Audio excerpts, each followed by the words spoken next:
right, guys. ClevelandMoto Podcast 435. It's on the way. We got numbers. We're rolling. We're winging it. And by the way, Steve just got raptured out of here. We had a flood. Yep. 40 days and 40 nights. Can confirm. It was confirm. It was totally New Orleans here for an entire night. We had a flood, and now Sleepy just got raptured up. Yep. So it turns out if you're a weed smoking, guitar playing, hippie, that Jesus had your number. Yep. Why the fuck is Kromke still here? Because I thought if Cinch got raptured up, you'd be right with him, right? I mean, come on. I thought you guys both worshiping at the Jimmy Cliff school over there. Yeah. Willie Nelson and company would be gone, but Sleepy got raptured up. Devil's Lettuce Institute of Technology. Jazz cigarettes. Yeah. So, okay, to my immedioso left, Chris Smith. you just cracked a Heineken. Is that a Heineken? It's blue. Why is that Heineken blue? No, it is a Heineken. What is that? Oh, it's 0.0. Oh. It's 0.0. Oh, I thought it was menthol. It's near a can. It is the menthol. It's not a menthol. I like them. Do you like them? Are they good? And I get them for free. My goodness. That's a decent deal. Are you Dutch? 0.0? And it cost me. And it costs you 0.00. My God, man. That's a deal. Holy shit. Who are you and what did you do with Chris Smith? Hey, that is a deal. He's dead. That is a deal at twice the price. It is a deal at twice the price. Well done, sir. That's cool. Who hooks you up with those for free? B-dubs. B-dubs, really? Nice. Yeah, so the deal is if you get a takeout order, they'll give you 2 of these for free. So after 3 or 4 times up there, I talked to the kid who runs the joint. I said, so do you guys take all these at night? And he says, no, we throw them out. We put them in the dumpster. I said, so they set them aside for every takeout order. yes. Yeah, they're in a cooler. Yeah. They give you a bag with 2 of them in there. Yeah. I said, well, don't throw them out. Give me some of them. That's So a he great came idea. over with 6 of them the first time. Next time in there, he said, well, here, just take a 12-pack.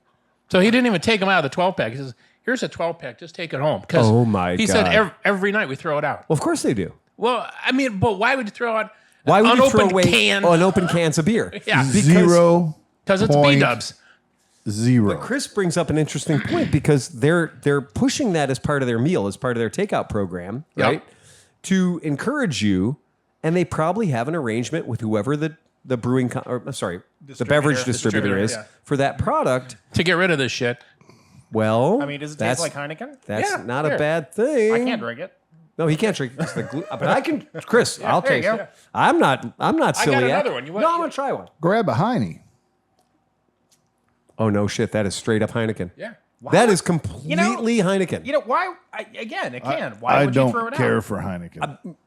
You'll never see me pick a Heineken, but that would fool me 9 times out of 9. I still. I don't care for anything coming out of green bottle.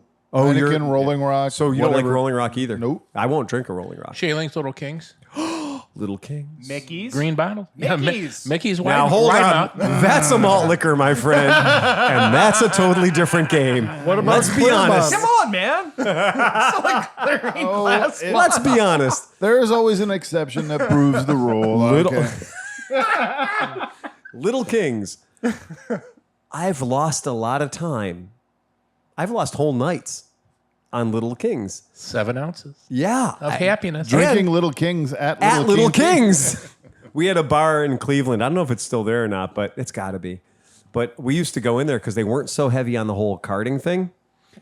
And so if you were underage, If you could reach the bar. if you could get through the door, And you had your paper brownie. yeah, I had your paper on it. And it's a part of Cleveland that a lot of people were a little frightened of. So they were just happy to have the commerce. Police just kind of forgot about that. Oh, yeah, they did. Liquor control was convinced the place didn't exist.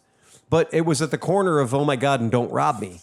And that, when we were underage, sliding into the Little Kings would be like, okay, we're going to see how many we can get before we get punched out, before we can get pushed out of the bar. And there were nights that we were like, oh, they're just going to serve us. Like, I'm at 18 and a half years old. They know you're not 21, but you've got money and it's green. I was just on like leave. the bottle. I was on leave from the Army between basic training and between my permanent duty station and basic training. The only place I could legally drink was on base. Because on base, you can drink when you're 18 because you're serving your country. But that shit doesn't work in Cleveland. There's my Army ID. Fuck you.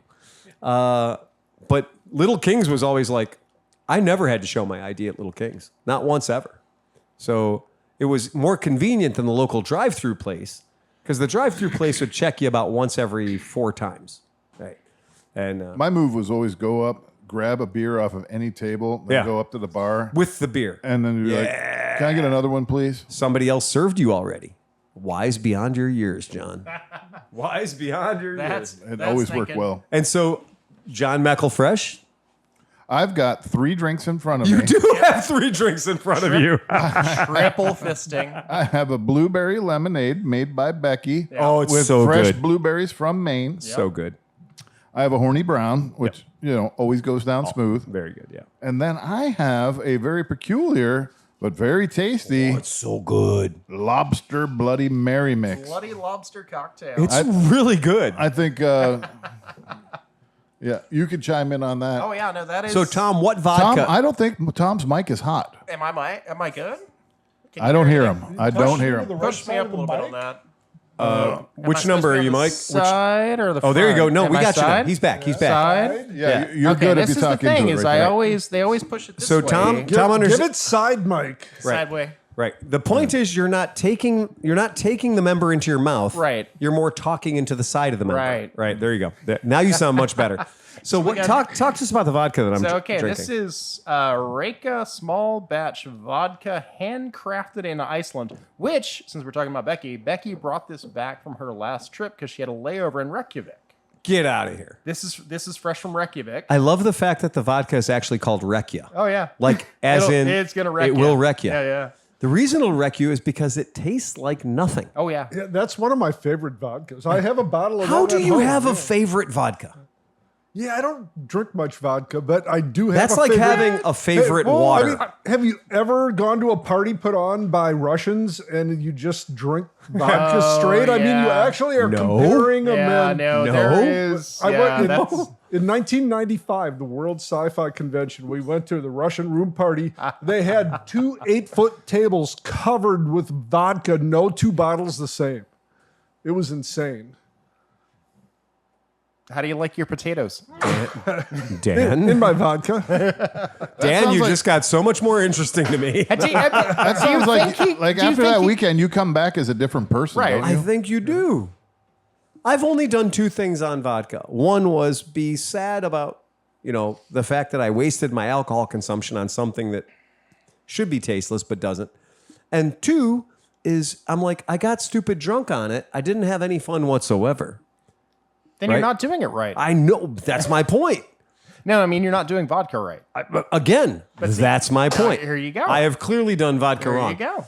I did fresh squeeze screwdrivers. Yeah. Take an orange, cut it in half, Yeah. squeeze it yourself with one of those stupid little things, and I could not get enough of those for a while. But was the vodka make it special, or did the No, orange you just didn't make it taste the special? vodka. That's the my beauty point. of vodka. That's Well, not I the mean, beauty You of just have vodka. fresh I mean, squeezed orange juice, and I then like next you know, tasting my booze. Well, that's the thing is, where do you want to go with it? Do you want orange juice, a screwdriver, or just orange juice? I'm going to talk little to you bit of guys vodka, about, or- I'm going to talk to you guys in this podcast right now. The Russians are into flavored vodka. Oh yeah, yeah.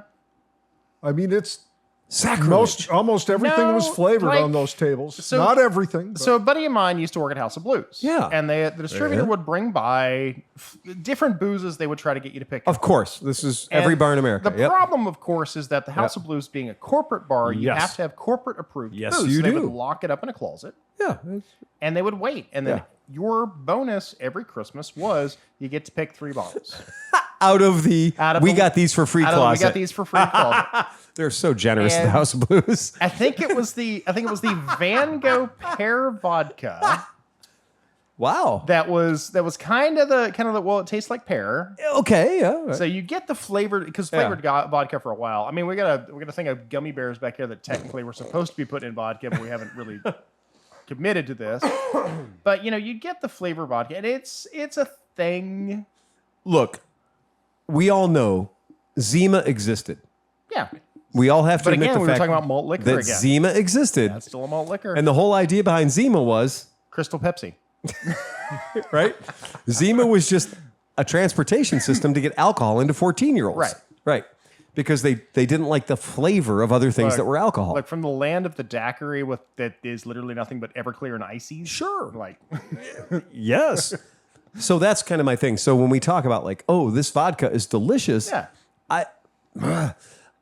I work hard to find bourbon that says a thing. The bourbon that tells me a flavor story. You right? want flavor notes. You don't want flavor. Yeah. Just nothing. I don't want it to be like a ghost just came in my mouth and like now I'm drunk. Like what happened? I'm drunk now. Okay. So if something comes in your mouth, you want it to taste like Right. something. My point being, This is why you eat a lot of pineapple. That's you get ghost drunk. You're he like, wants I don't know pineapple. why I got drunk. I didn't drink anything. He wants Like, pineapple vodka.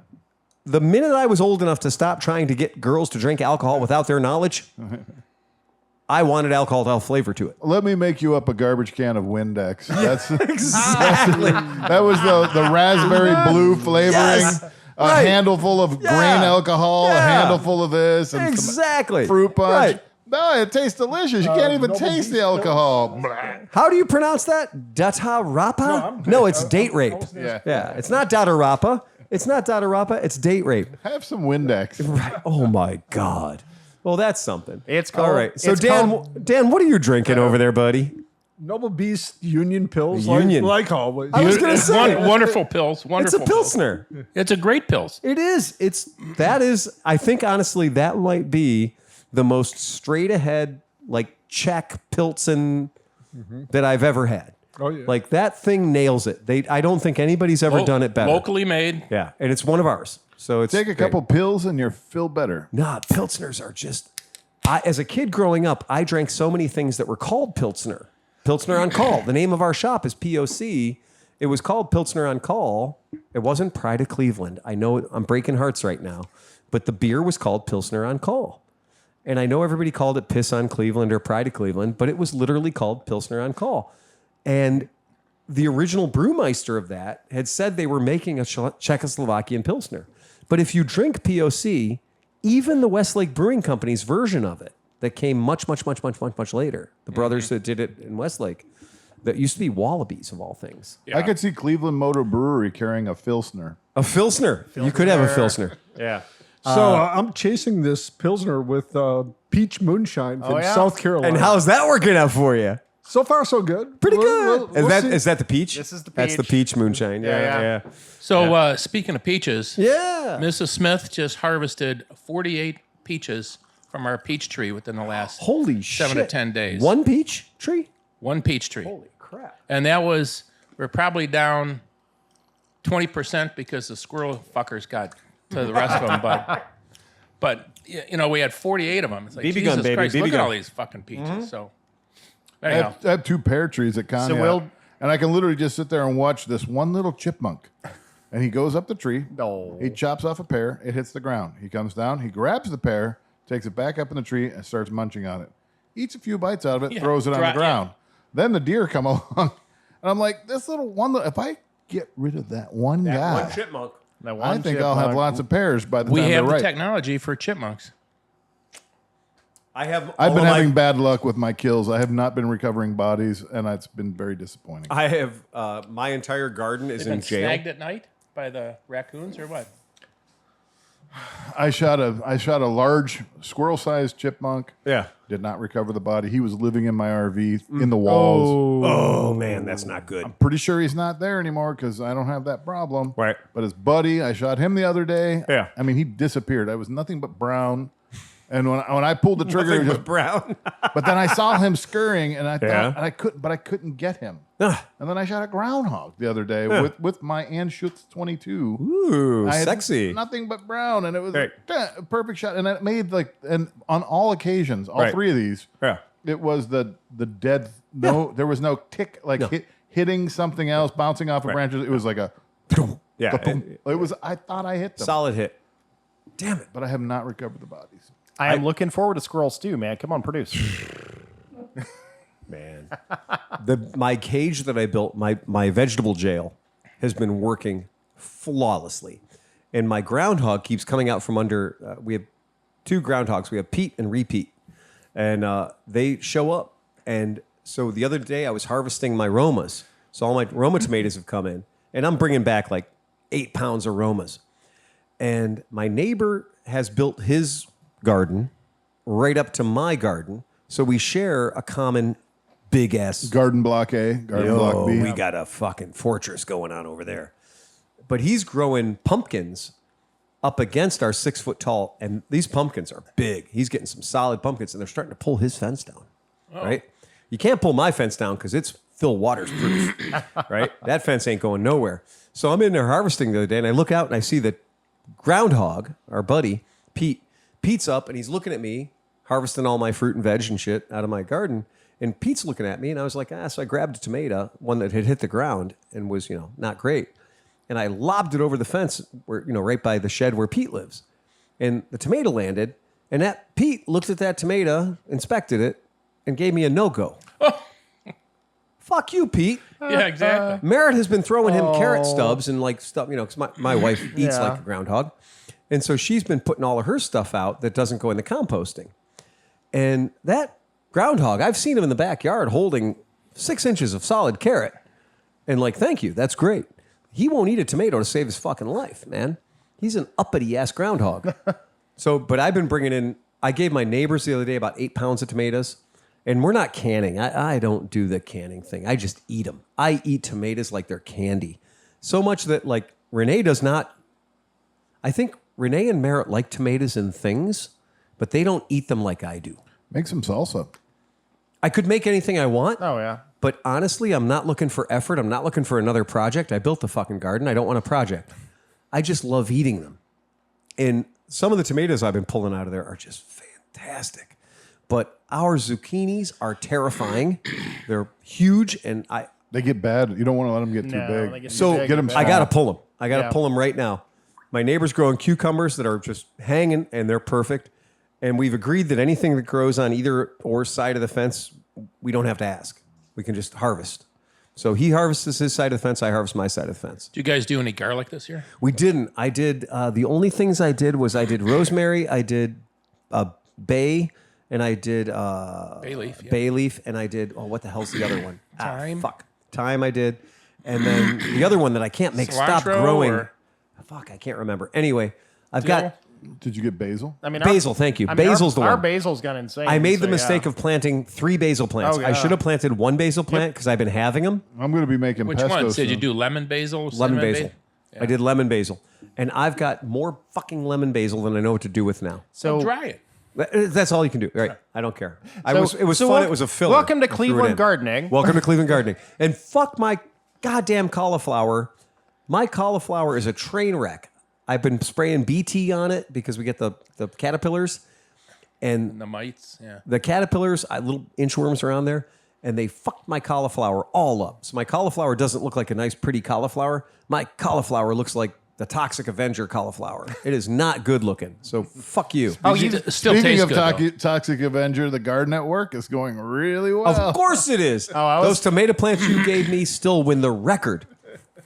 Those human feces fed Oberlin Department of Water Control tomato plants win for being my absolute tastiest, most perfect, and those were beefsteaks.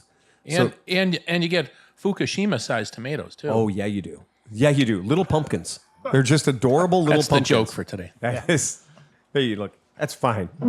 If they got to release the water, they got to release the water. I wish they were doing something more fun with it, though. Like, I don't know, fountains at the Bellagio. No, Godzilla. This is how you get Godzilla. Godzilla. That is how you get a Godzilla. I don't understand. I mean, it's water. Right. Why can't you take the water and evaporate it and leave behind the nuclear solids? The solution for pollution I is hear you. dilution. Now, yeah, welcome to my world, Buck Rogers. But I can tell Tom's you, not wrong. However, I've only heard that about a gazillion Right, times. But There you go. I think we should be we're hard. not putting radioactive material in the stream. But why don't we just start leaning into it and just, we got all these Make Godzilla. You're right. all these people that are trying like hell to bring back woolly mammoths. Build a Godzilla. Yeah. Put it in your tank like fucking sea monkeys. Excuse me, Yeah. it's Godzilla. Godzilla. Gojira. Gojira. Gojira. So put it in your fucking tank like sea monkeys, but instead of sea monkeys, you get a Gojira. Yeah. And that shit's awesome. And you know what, though? That would help the whole Taiwan-China thing. Right. Shameless plug. I saw you have the S-Cargo with the Godzilla. And Becky really lusts after that one. yeah, you have some cars up So for sale. fuck Facebook Marketplace, first of all. Absolutely. Fuck Facebook Marketplace. Harris and I used to say it's better to burn it than try to sell it on Marketplace. It really is. I do not agree with that one bit. I've So been very I have successful. had 11 vehicles up on Facebook Marketplace for in excess of 2 months. I have had countable 3,000 responses to these things, and those 3,000 responses are, is this still available? And So then here's the thing about that. Yep. Is this still available? Yep. If you stay too long on it, it sends that. That's an automatic thing. John? You don't have to hit. You don't have to actually put that in. Here we go. Uh-oh. Okay. Here we go. No, I think he's right. Because I've had it happen to me a number of times. Well, but So and the other I never No, it clicked happened to on me it. once. I never clicked on it. I know I didn't do it by accident. I just stayed on it too long. I went away or I left it up there. Yeah. And they're coming back and saying, yes, it's still available. I'm like, the auto response I did not. thing. I did hate not. Those. I did not ask if it was available. Yeah. All right. No, I know what he's talking I'm about. so I've glad seen you that. asked. So I, of course, came up with that exact same thing, and as an excuse for what I may or may not have been going off on a rant, and my wife, the lovely Dr. Waters, may or may not have said, Phil, shut your fucking pie hole, quit bitching. At least people are interested in your shit. Here, merit. All right. Fair enough. Okay. So here's the trick. So let's just, for the sake of fun, we'll open up Facebook Marketplace. As Is that we do. yours? Nope, not mine. Okay. So, and just so our podcast listeners at home can play along, we'll go ahead and open it up there for them too. So this is... You should have pulled up the Beverly with the bass speakers in it, actually. That one's impressive. Look, we don't want to stack the deck too hard. All right, here we go. So I'm going to go. All right, there we go. So it's open on both windows. All right, are you ready? So here we're going to play the game. So we're going to go ahead. I'll open this up for you. All right, here we go. So you guys on the screen? Got the screen. Cool, we're all here. All right. Now, I'm going to go ahead, click on that thing, open it just like we do. All right. Now, as you can see, at the very bottom of the page, can you guys see where it says, is this still available? I'm looking. See in the very, very bottom right-hand corner of the screen. Yep. See where it says, is this still available? Yep. Right? Yep. Yep. Has it sent the owner a message yet? I don't know. You don't know. It has not. Okay, ready? Now, I'm going to click where it says send. Y'all see where it says send? Well, that'll automatically send them that message. Hold on. Wait. You're not done yet. Wait for it. Wait for it. Thank you. Thank you. Wait for it. I'm going to reach down there. I'm going to click send. Hold. Hold. Hold. Okay. Now, you see where it sent Mr. Walter Bradley the message. Hi, is this available? I physically had to click where it said send. I did. For this little dialogue block to come up. If you go away and just leave it long enough, it'll automatically send that message. I have run into that sometimes. Okay. Well, what I'm going to do then is I'm going to log out of my Facebook. I'm going to log back in as somebody else. Sure. And so I'll log back in as a different person. Yep. And we will then test it and see if it sends me. By the end of this podcast, if it was going to do it, it should have done it. Oh, absolutely. All right. Thanks. So I'm going to sign out. I'm going to sign back in as a totally different person, as a totally different thing. Okay. So I'm going to sign back in as a totally different entity. There we go. I'm now a totally different entity. I'm going to go on this one. I don't think I can go to Facebook Marketplace because they've got rules now that You're not going to sign in as Honey Badger or anything? John, did that happen? Honey on Badger doesn't give a PC fuck? or on your phone? Here we go. On my All phone. right, we'll do that. Ready? There we wow. go. All right, let's do it. You're right. Let's do Honey Badger. Okay, so we'll do Honey Badger. Okay, so there's Honey Badger, and Rochester. All right, here we go. So we tested this the other night. I had Merritt try it out. And you had to click 2 different things to make the message go through. You had to first click on the auction itself or the listing itself, and then you had to click on send message. And we did park it. We parked it right over there, and we tried. We did. We gave it a shot, and it wouldn't let me do it. The one thing I want you to do also, though, is also look through all the pictures. Oh, my God. I mean, it could be a thing. All right. It could be a thing if you Now click on now we're testing it to I was going to say failure. Right. Now we're over testing it. But anyway, but to your point. So I'm the maniac that answers every single post. So in my Facebook, And I've done that too. Right. If I get, is it still available? Yes. answer it. Yes. Well, now I don't just say yes. I say yes, comma, where are you located? It's a little call and response. Yeah. It's asking for a little bit more information. And then sometimes I'll say, oh, I didn't mean to send you a message. I was just going to send it to a friend of mine, right? So there is no doubt in my mind Now, see, I've done that. that it's corrupt. I mean, right? 'cause I wasn't Because there's stupid stuff, because it's the auto reply, because they're not actually replying back to you, but they're saying, this is still available. You know, it's sending you an auto reply. Yeah. It is a horrible, horrible system. I believe that they are mean, creating traffic by automatically sending, is it available, and automatically saying, Absolutely. yes. Because I was Absolutely. I was totally interested in the schoolhouse in Youngstown, but I wasn't going to spend $200,000 to get it. But I wanted to send it to my friend, Yeah, right. and he was Because like, if they "Oh yeah, do- no, this place is still Sure. available." I'm like, "Of course it is. It's in Because if they- Youngstown, and it's $200,000." Right. Because if they do that, it barges in on you, and, Right. and you get a notification. Oh. It's not infallible. It That's makes you right. look at it one more time. It does. It makes you look at it one more time. And so when I post my listings up now, I just put, do not ask if it's still available. If it's still listed, it is available. And I will absolutely not respond to you if you say, is this still available? I will ignore you. And sometimes people are trolling and they'll be like, so is this still available? Right? They're just being punks. They're just being dickheads, right? But it is funny that when they ask that and they keep sending that, because all of my vehicles are kind of wonky, weird vehicles. It is absolutely true that when you go into my marketplace and you look at my traffic that we have, I'm going to pull it up. So when you see that, when you see my listing of how many comments do I have, pull it up in the right-hand corner. You guys, I'm going to scroll down. This goes on forever. And this is literally less than a week, right? And if you look at the right-hand side of that screen, it just scrolls on and on and on and on, because that's how fucked up Facebook Marketplace is. It is maddening. It's absolutely insane. To the point that when I list something kick-ass like the Nissan Escargot, and I list that up on Facebook Marketplace, the amount of traffic that I get on it, it's crazy. It's absolutely fucking nuts. And it takes all the fun out of Facebook Marketplace. It really does. When you've got, today you look at your Facebook Messenger and you're like, I've got 450 messages today. Well, what the fuck am I supposed to do with that?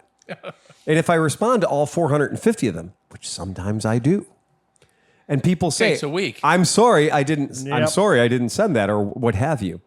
Yeah, it's super annoying. So that's one of those things. It's really tough, and I understand that. I don't know if there is a good place to list a motorcycle for sale right now. Craigslist and eBay. I'm rolling my eyes. I know you are, and you should be, because where can you list them? You know, where's the spot? What's the good spot? I don't know. I really don't know. I wouldn't say Craigslist. I mean, that's kind of dead as soon as they started charging money, and then Facebook became free. But I love that they charge money. I love the fact that Craigslist charges a couple of bucks, because that's your Filters out. It'd be It's, be- fil- no. it's a filter. It should be free to list. It Right. should be money to ask. Yes. Yeah, you're absolutely right. It should be money to ask. That's exactly right. You should be vetted before you ask. You should have to prove pay that you're a buyer. $2 to ask to make an offer. Well, you should pay a subscription fee, or at least a I'm a real human fee, to be a certified, just like in Twitter. An anti-annoyance fee? Well, just like in Twitter, you have a little blue dot that verifies you're not a fucking troll or whatever. And yeah, if I had to pay a couple of bucks to make sure that I was not a fucking spamming stalker, I would do that. I honestly don't care about it. But I can tell you that Facebook has been an absolute waste of my time. I'm just saying, what do you know about selling bikes? I don't know shit about selling bikes, right? Clearly, that's the deal. And He's learning though. yeah, I'm gonna have to show you how this is done. right, exactly. Yeah. That's how it goes. It is shocking how much traffic it generates for no actual sales. I may be entirely wrong, and I know if you've proved it out, I do actually trust you sometimes. But I mean, what have you? But have you to me, I can right. swear. I mean, like emphatically, like I've never actually said, "Is it available?" If I'm going to send you a message, it's going to be, "I'd like to buy it. This is I'll throw my phone number right at you. And I don't care. Like I want you to call me. Like I'm going to buy it because I could say whatever I want right up front. I'm going to buy this. I'm going to come buy it this afternoon. I'll give you the money." Because when I actually get the address and I actually get there, I can fuck around all I want and walk away if I want. Absolutely. But the point is, you have to get that address and you have to get there and be the man standing in the driveway first. Tom, I bought Because we didn't even get that. We'll talk about that. Yeah, I bought a Triumph the other day. Yeah. So I bought another Triumph. Another Triumph. I own 3 T100s. Yeah, but now average. I'm interested in the one that came from Miss Sabine. So Autumn's Triumph, I bought it from her, and that's have that. It's in my shop. Oh yeah. You thanked her as if it sounded like it was free. No, I wouldn't think it was free. no, it wasn't free. Not even close to free. Oh no, he paid for that. Arguably, hey, look, when I bought the $2,300 Triumph the other day, Yeah. I think I paid too much for Autumn's Triumph, right?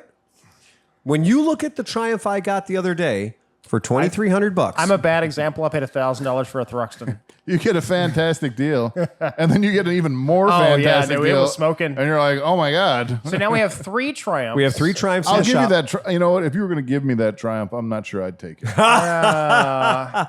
So, Did you get all the dents out of the tank on the one that you got from her? the dents. The tank was all dented out. You mean the place where the handlebars go? I mean, you got to fix that, don't you? Yeah, right.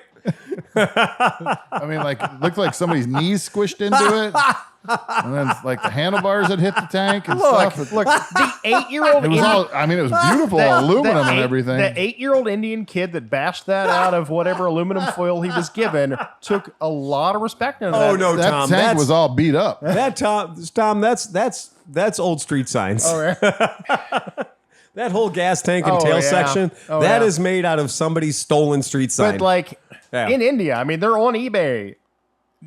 And this is obviously, street signs from India. Like it probably says to Delhi on the side of it. with love. With love. Okay, back to you telling me how Marketplace works. So the fella who was selling doesn't. the Triumph, right? So the fella who was selling the Triumph, I saw it on Facebook Marketplace. I saw his price. You ask him if it was available. It was the auto reply. No, my friend, I did not. What I did instead was I sent him the message you're talking about. I sent him a message saying, I would like to buy this. if this That's a very direct message. if this is what you say it is, and you have the title and you have keys, I would like to buy it. I would like to buy it. Don't even say that. Just And say, I would like to buy this. I'm going to tell you. Open strong. Yep. Have him be like, oh, this is the guy who wants to buy it. He said he wants to buy it. He's going to assume you agree to buy it for the price he's asking. That is not going to happen. Absolutely. You're going to get there. You're going to look at it, and that's where all the negotiation is going to happen. exactly right. As always, as it has always happened for the eternity of motorcycles. Yep. The deal will be made on place. You're always free to walk away. If you say, I want to buy it, you're not in a contract through Marketplace. Nobody can sue you because you said you wanted to buy it Not on at all. Marketplace, and then you didn't buy it. That's right. You can always walk away. That's right. And that's the thing. If I list a $10,000 car on Facebook Marketplace, I get 1,000, is this still available? And I get 1, I'll give you $3,000 for it.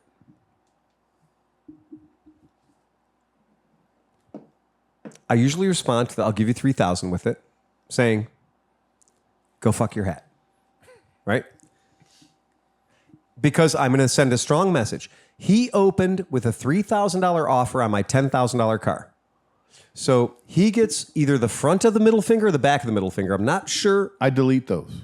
No, I send them back because that guy does that a lot. That's his thing. He goes through Facebook Marketplace and he sees a thing he's interested in. And he offers a third or a half or whatever it is. And he thinks that's cool. So I always say, go fuck your hat, right? Go fuck your hat. And then if he responds to it, I'm going to be like, and in every single ad I put, offers only in person. Offers only in person. It's in every ad I put. Offers only in person. Meaning that if you've seen the car, yesterday I had a family come out and I took them for a test ride in a little JDM car. I never even say OBO. Yep. I never entertain offers at all. Right. I have a price. Right. I don't usually, but it's kind of implied that it's firm. Firm. Yep. In fact, what you should say is, I'm asking this much. Right.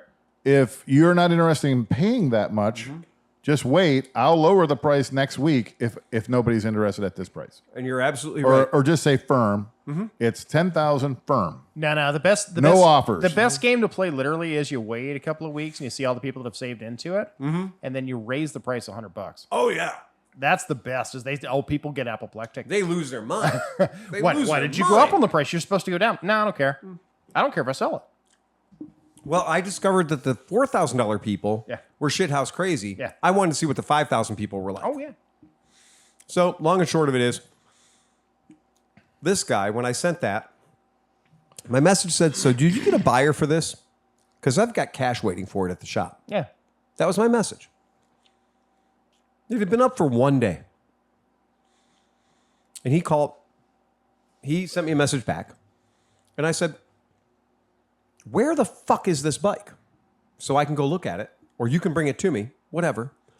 Because he was asking $2,300 or $2,250. Which is acceptable for a T100. Yeah. And so I okay, great. He immediately was like, man, I got to tell you, I have been overloaded with people pinging me on this fucking bike. Yeah. And I'm like, yeah, I know it's a shit show. And he said, but you're the only guy that sent me a message that didn't say, is this still available? So, but I got a guy who's supposed to come tomorrow and look at it. And I said, yeah, but today's today. Who knows what's going to happen tomorrow? Right? It could Could flood. be the Rapture. It could flood. Steve got raptured up. You got raptured. Here's your strategy. Yeah. On the first day of a listing, Yeah. delete all replies. Yes. And only reply to somebody who contacts you twice. Right. Because the guy who's like, hey, I want to buy this. I really still want to buy this. Yeah. Then that's the guy. I usually always, whenever I send one of these messages, I usually, instead of saying, is this still available? I says, am I caller number one? Because that right there is a personalized message. I'd like to talk a little bit about that BMW R80 deal. Yep. Because that was an interesting. I mean, that was pretty much like that's marketplace. very at its interesting best. deal. Oh, dude. Is that still on Marketplace? No. Somebody was dumb enough to buy it. Good God. That thing was a fucking turd. Money pit. Okay. Also on Facebook. You guys sitting on your high horses. I'd like to walk out to your garage, Tom. Yeah. And look at all the turds you have out there. Yeah. And maybe you got them all for free.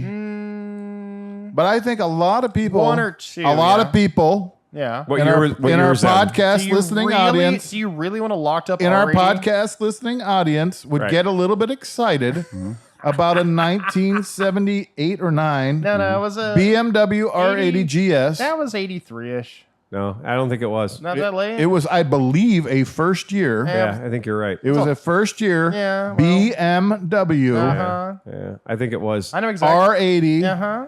Yeah, I think Looks it was. like it was the. Oh, no, I it know. was the bike that won Paris to Dakar That one didn't win shit. I'll tell you 3 that. years in a row. Oh.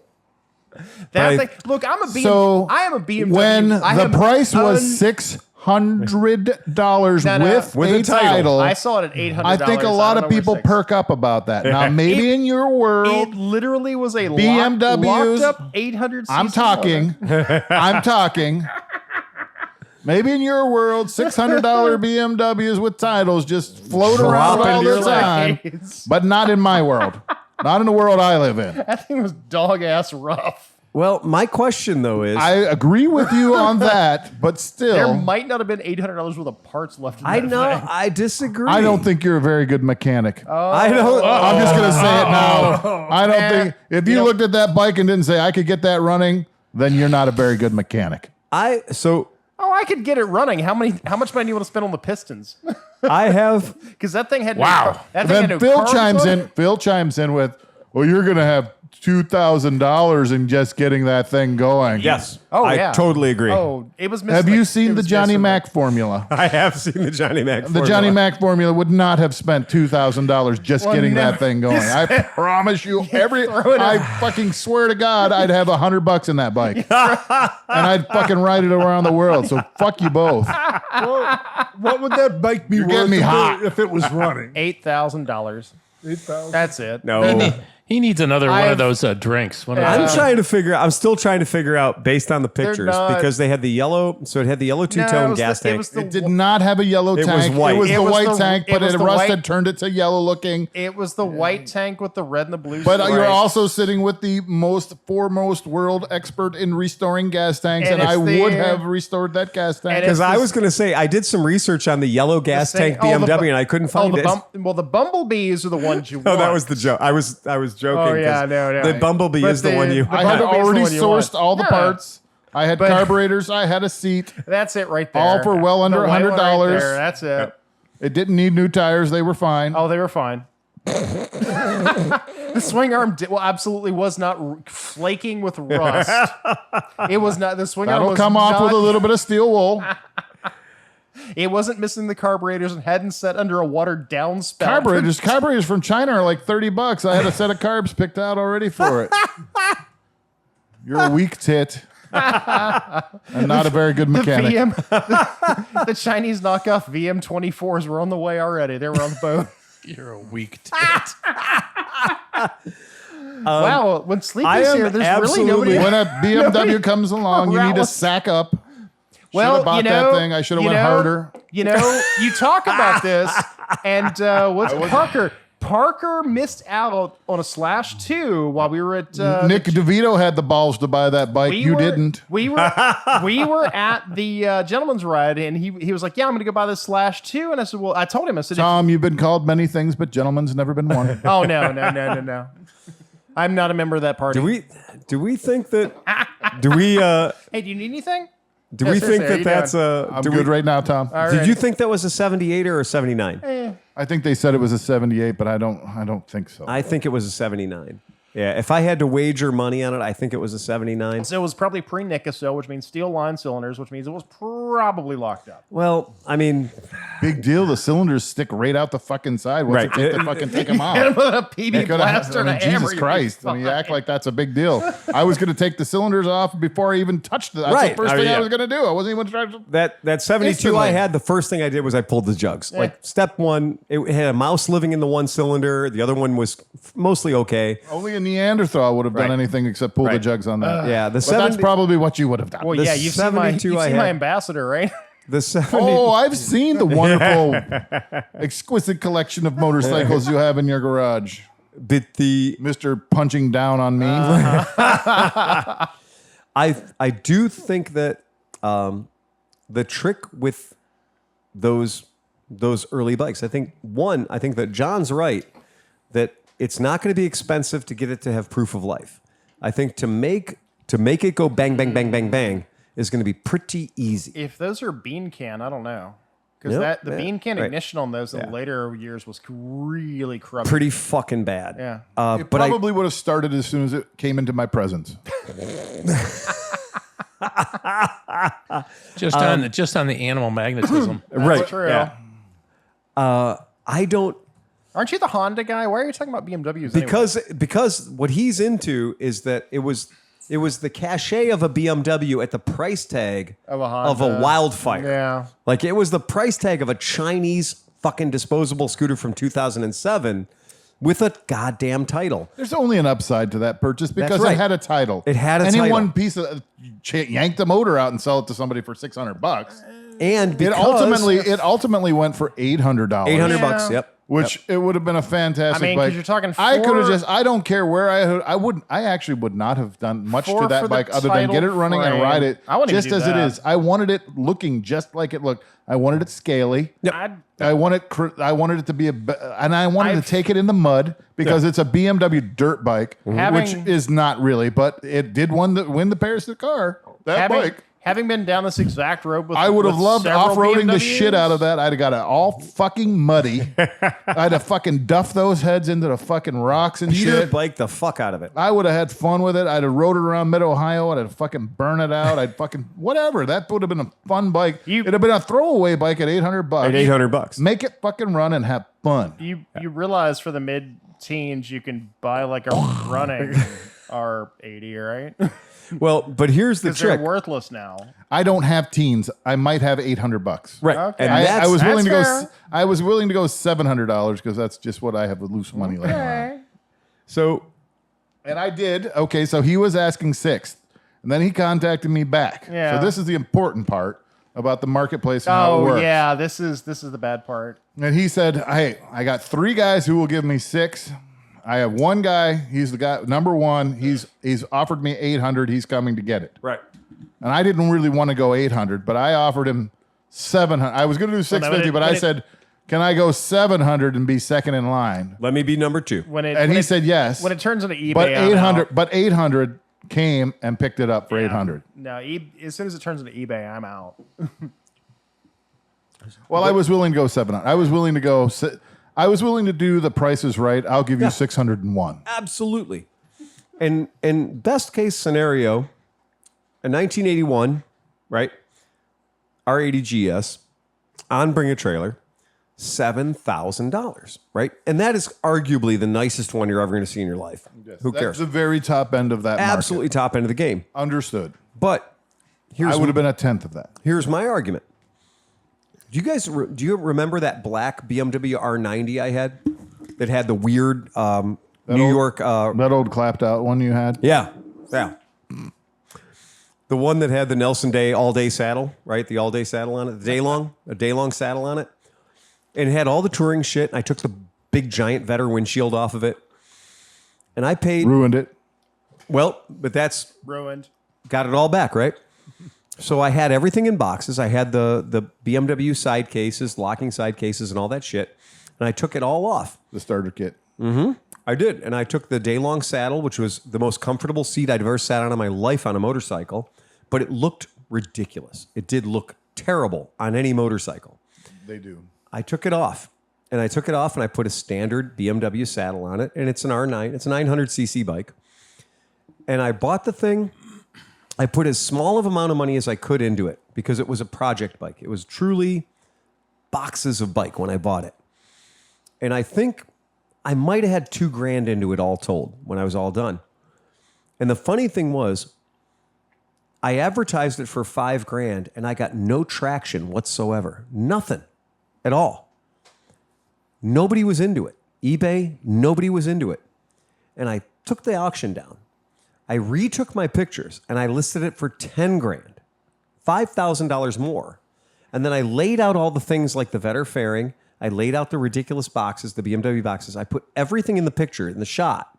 And I said, you can either take it the way it is right now, bone stock the way it left the factory, or you can put all this Vetter fairing touring shit on it. It's $10,000 as it is. I ended up getting $8,000 for that bike, right? Because I underpriced it the first time. And it was a great running bike. That thing would hold 100 miles an hour, no problem. And we'd put new tires on it. We'd done all that fun stuff to it. One of the cylinders was completely destroyed. No big deal. It's a barrel and a fucking piston. It's the easiest bike in the world to change a cylinder on. Yeah. It's super sweet. The motor, the airbox, which is under its whole separate cover, was full of animals. Full of animals. It was the most full of animals I'd ever seen a motor in my life. I was going to pod filter this shit. You can. Well, There's no reason not to. But China carbs and spots. but even as bad if you're as using VMs, yeah. but even as bad as mine was, it wasn't that hard to resurrect the Bings that were on it. Yeah. You know, well, you can buy Bings. I it mean, was they're not that pretty expensive. fucking easy, honestly. Yeah. No, because the only ones that are worth any money are the pumpers. The pumpers, But with my bike, But we don't know that there wasn't a box of parts that had That's the also seat and the true. carburetors and everything else with it. Who Right. knows what That's the true. $800 guy got? So John's had point, the actual certificate Right. from the Paris Dakar. This one actually won. it was marshaled. But John's idea, are you sure though, it didn't? I don't know. We don't know. So You didn't do buy we- it. don't know. You do were we $100 think that, short. do we think that the guy that bought that bought it for 8, or did the guy buy it for 7? Do we know? Well, you don't. You don't know. Because he was the $800 guy, and he came in hard and said, "I'll give you $800 for it." Of course he did. And he showed up. He Right. won the first place spot. Yep. He could have showed up and said, "Oh, Exactly. this isn't what I thought it was." I'll tell you what. Okay. I'll give you 7, or I'm gonna walk. So a couple of weeks And he could ago, have got it for 7. a couple of weeks ago, yeah. That's why I say fuck all that. When you see something you want at the right price, Yeah. just do whatever you have to do to get that address and go see it. Because Tell him I'll buy it, short of Venmoing him the money. Oh, well, yeah. But you don't wanna do I've that got till you see cash. it. I can come. When are you available? Give me the address. I'm going to say Go nothing. hard right off the bat. Nothing has the power of being there in the physical premises in the vehicle, Yeah. asking to see the title, asking to see the keys, asking to see it kick through, right? Whatever. Doing those normal things that anybody would ask. But being there and holding up the dollar bills. Yep. And holding up the money, Not being a time waster. right? Because Yeah. I can assure you, that guy had a lot of people pulling his dick because it's a $600 listing for a BMW with a title. Yeah. That guy had people clawing at his dick. The Triumph I went and looked at, exact same thing. That guy was so frustrated after 3 days. After 3 days on the internet, he was fucking piss and vinegar pissed off. When I showed up and I looked at the bike, I did what you did. I didn't negotiate. I didn't try to knock him down. He's like, I got another guy who wants to give me $2,500. Is he in the building already? He's not in the building right now, here. He's standing right behind you. He's not here right now because I am. And I have $2,250, which is exactly what you asked for. Yep. I ended up getting the bike. I got an extra set of BMW hard cases with the mounting brackets that he didn't tell me about when he initially listed the goddamn thing. Or, no, I'm sorry, Triumph cases. Yeah. With cute little Spitfire stickers on them and whatever. That's adorable. I got an extra seat. I got a touring seat. And I got an extra windshield. Oh, we're gonna need that seat. We are going to need that seat. Yeah. Yeah. So, long and short of it is, John is absolutely right. Be willing Yeah, I know. to promise. Well, be willing to promise the $800. Yeah. When he says, I got a guy coming tomorrow for $800, say, no, you got a guy coming tonight for $800. I'll be there in 20 minutes. I'm sure you're like me. You don't even get involved with something. No. That doesn't look like you'd buy it for what they're asking. I look at all kinds of shit. Right. I don't get interested. I don't get excited about anything where it's like, oh, fuck, I'd give him exactly what he's paying for right fucking now. Oh, yeah. It's a screaming deal. It's got to be a steal. Well, marketplaces. If it's a steal, then I get excited, Yeah, and then I'll go marketplaces- and I will fucking buy it if I really want to buy it, or I won't talk to him at all. You wouldn't have even called that guy if that bike was listed for $1,400. Yeah. Absolutely You not. wouldn't have called him. No, You wouldn't have called him. no way. But If it was $800 listed for 800, I might not If- have called him. If they had, It was actually, difficult for me to offer him 700. It was it was I it was only listed, offered him 700 more than he was asking for because Nick DeVito was pretty hard. He's like, oh yeah, I fucking. It was listed And I'm at like, 8. well, I'll go look at it and I'll buy it for 7 if I can get it for 700. And then if I'm like, It was listed at I 8, would, and he Nick, cut the if you're price listening, down. I would have punted it off to you for 700 if it was a turd. And I don't have a problem telling Nick that. Yeah. Because I think Nick could handle a turd. He would have been like, Nick was already like, I'm going to fuel inject that motherfucker. And that's why I love Nick. Yep. I think that when we're talking about buying motorcycles, and by the way, the demand was high enough that I'm going to work with Sleepy, and we are going to do a video about how to buy a motorcycle. I mean, we all understand we're cutthroats. We're vampires. It's fine, but fine. again, what we saw this year at Mid-Ohio was despicable. The passion is gone. The technique is gone. Yeah. All the guys that have gray beards that could teach us a thing or two aren't there anymore. We need more Larry. Yeah, I know. We need more Larry Newberries there. Anybody listening to this podcast should have a fucking recipe for success. That's right. That's exactly right. Why would you be listening to us failures then? We need to be listen. We need to tell people the right way, because the right way is not, I see a thing I want on Facebook Marketplace. I see it's listed for $8,000. I offer $3,000. No. That is not the right way to do it. And if you say it worked for me 3 times out of the 5,000 times you tried it, that's a success rate that isn't even in the margins of error. If you would do it the right way, your success rate would be so much higher. I mean, I'll give Steve-O Knievel some credit. He's not here. Yeah. He might make it here someday. He's doing pretty well. For anybody out there on podcast listening, he's actually maybe going to return to work pretty soon. Right. Good. I saw him Yeah. a couple days ago. He's walking. He's walking. I can't believe it.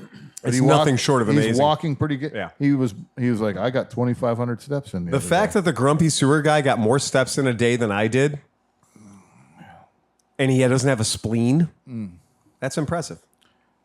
he's doing very well, and he's very excited about getting back to work. And Hell yeah.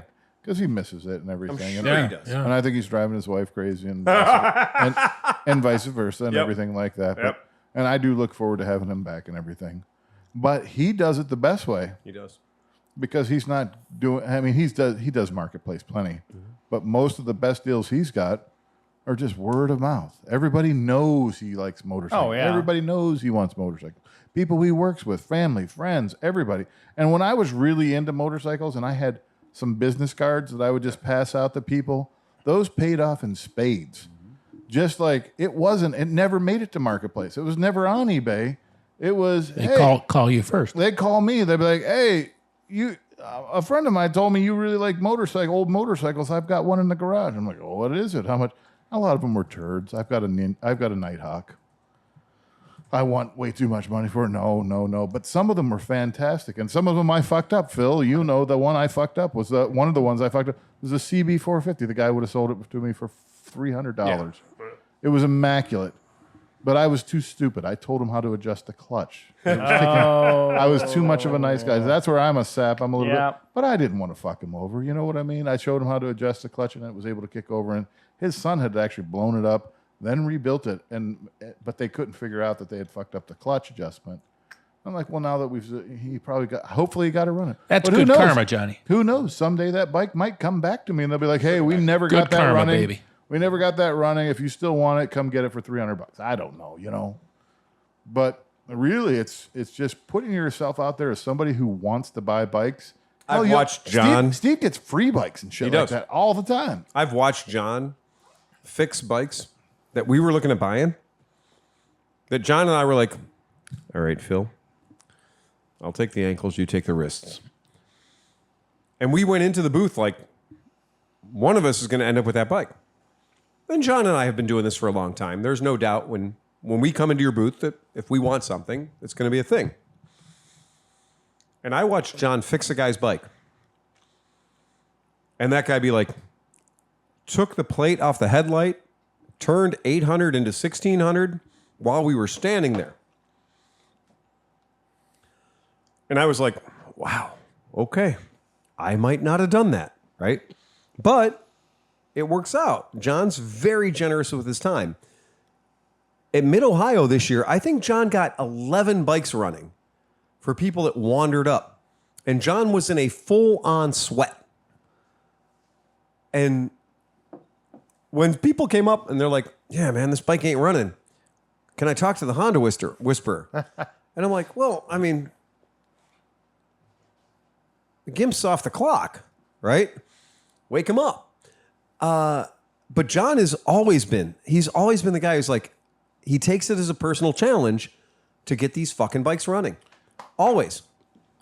I think a good mechanic has an insatiable desire Yeah, to fix the fuck out of everything. absolutely. Phil, Absolutely. you put me on a clock. Yeah. And yeah, you yeah. said if you don't fix it within X number of minutes, X number of times. then you're done, and we're just going to go back to drinking. That's exactly right. I literally told Tom, if there's, I'm not letting you put any more than 20 minutes into this because we're here to party. We're here to have a good time. 20 minutes. If it's not fixed in 20 minutes, fucking walk away from it and start drinking again. Because I'm so careful about people's time because it's worth more than you can pay them for, right? I'll never be able to get back time I've lost at any price. But if John enjoys doing it, But John apparently likes this is a doing it. hobby, then go for it. Absolutely. It's amazing. Well, you enjoyed it, right? It's amazing. That's what I'm there for. It's amazing. I mean, I can still get fucked up and fix bikes. Yep, I know. You've been proving that to me for 25 years. There is no doubt that is absolutely fantastically true. That might be the new shop logo. Oh my Get God. fucked up and fix bikes. That's kind of why I started the business. I thought it'd be smoking cigarettes, drinking beers, and working on bikes. I didn't realize, nope, I was a little bit wrong. There was work. There was work involved. It turns out all the things that aren't smoking cigarettes, drinking beer, and working on bikes actually take the vast majority of the time. Yeah. Finance. I've been trying to do the You should same. have stuck with being just a mechanic. I know. This is why I always have a manager. Right. Well, that's If why I don't have a manager, I don't pay my bills. the manager's the worst worst job in the fucking world. So we made the decision that we're going to barber. So podcast listeners don't know that yet. So we've made the commitment that we're going to the barber. I'm kind of making the commitment that I want to get banned from barber. It usually As a involves- representative it usually of involves AMA getting Vintage arrested. Days, Yes. as an unofficial representative. Hey, they don't know about the bourbon fairy there. No, they don't. No, they don't. I'm pretty sure they will after this year. Yeah. This is going to require all new song from Sleepy. We're looking for ideas for sort of remote control, like sort of not quite terrorist. I mean, acts, Sleepy but is a drone expert. We could just stuff that could go off and us not be tied to it. What do they call it? The Wi-Fi finger? The remote finger? There's just a thing on Amazon you can buy that hooks up to Wi-Fi or Bluetooth. Yeah. It's just the button. And it's just a button presser. But literally, it can run your 1983 tape deck. You hook it, you stick it to the front of it, and then from whatever distance you want to be away, or via Wi-Fi or online, Bluetooth, you can literally just say, press that button, and it'll turn on the lights in your 1893 barn. Like, as long as it's a button that needs pressed mechanically.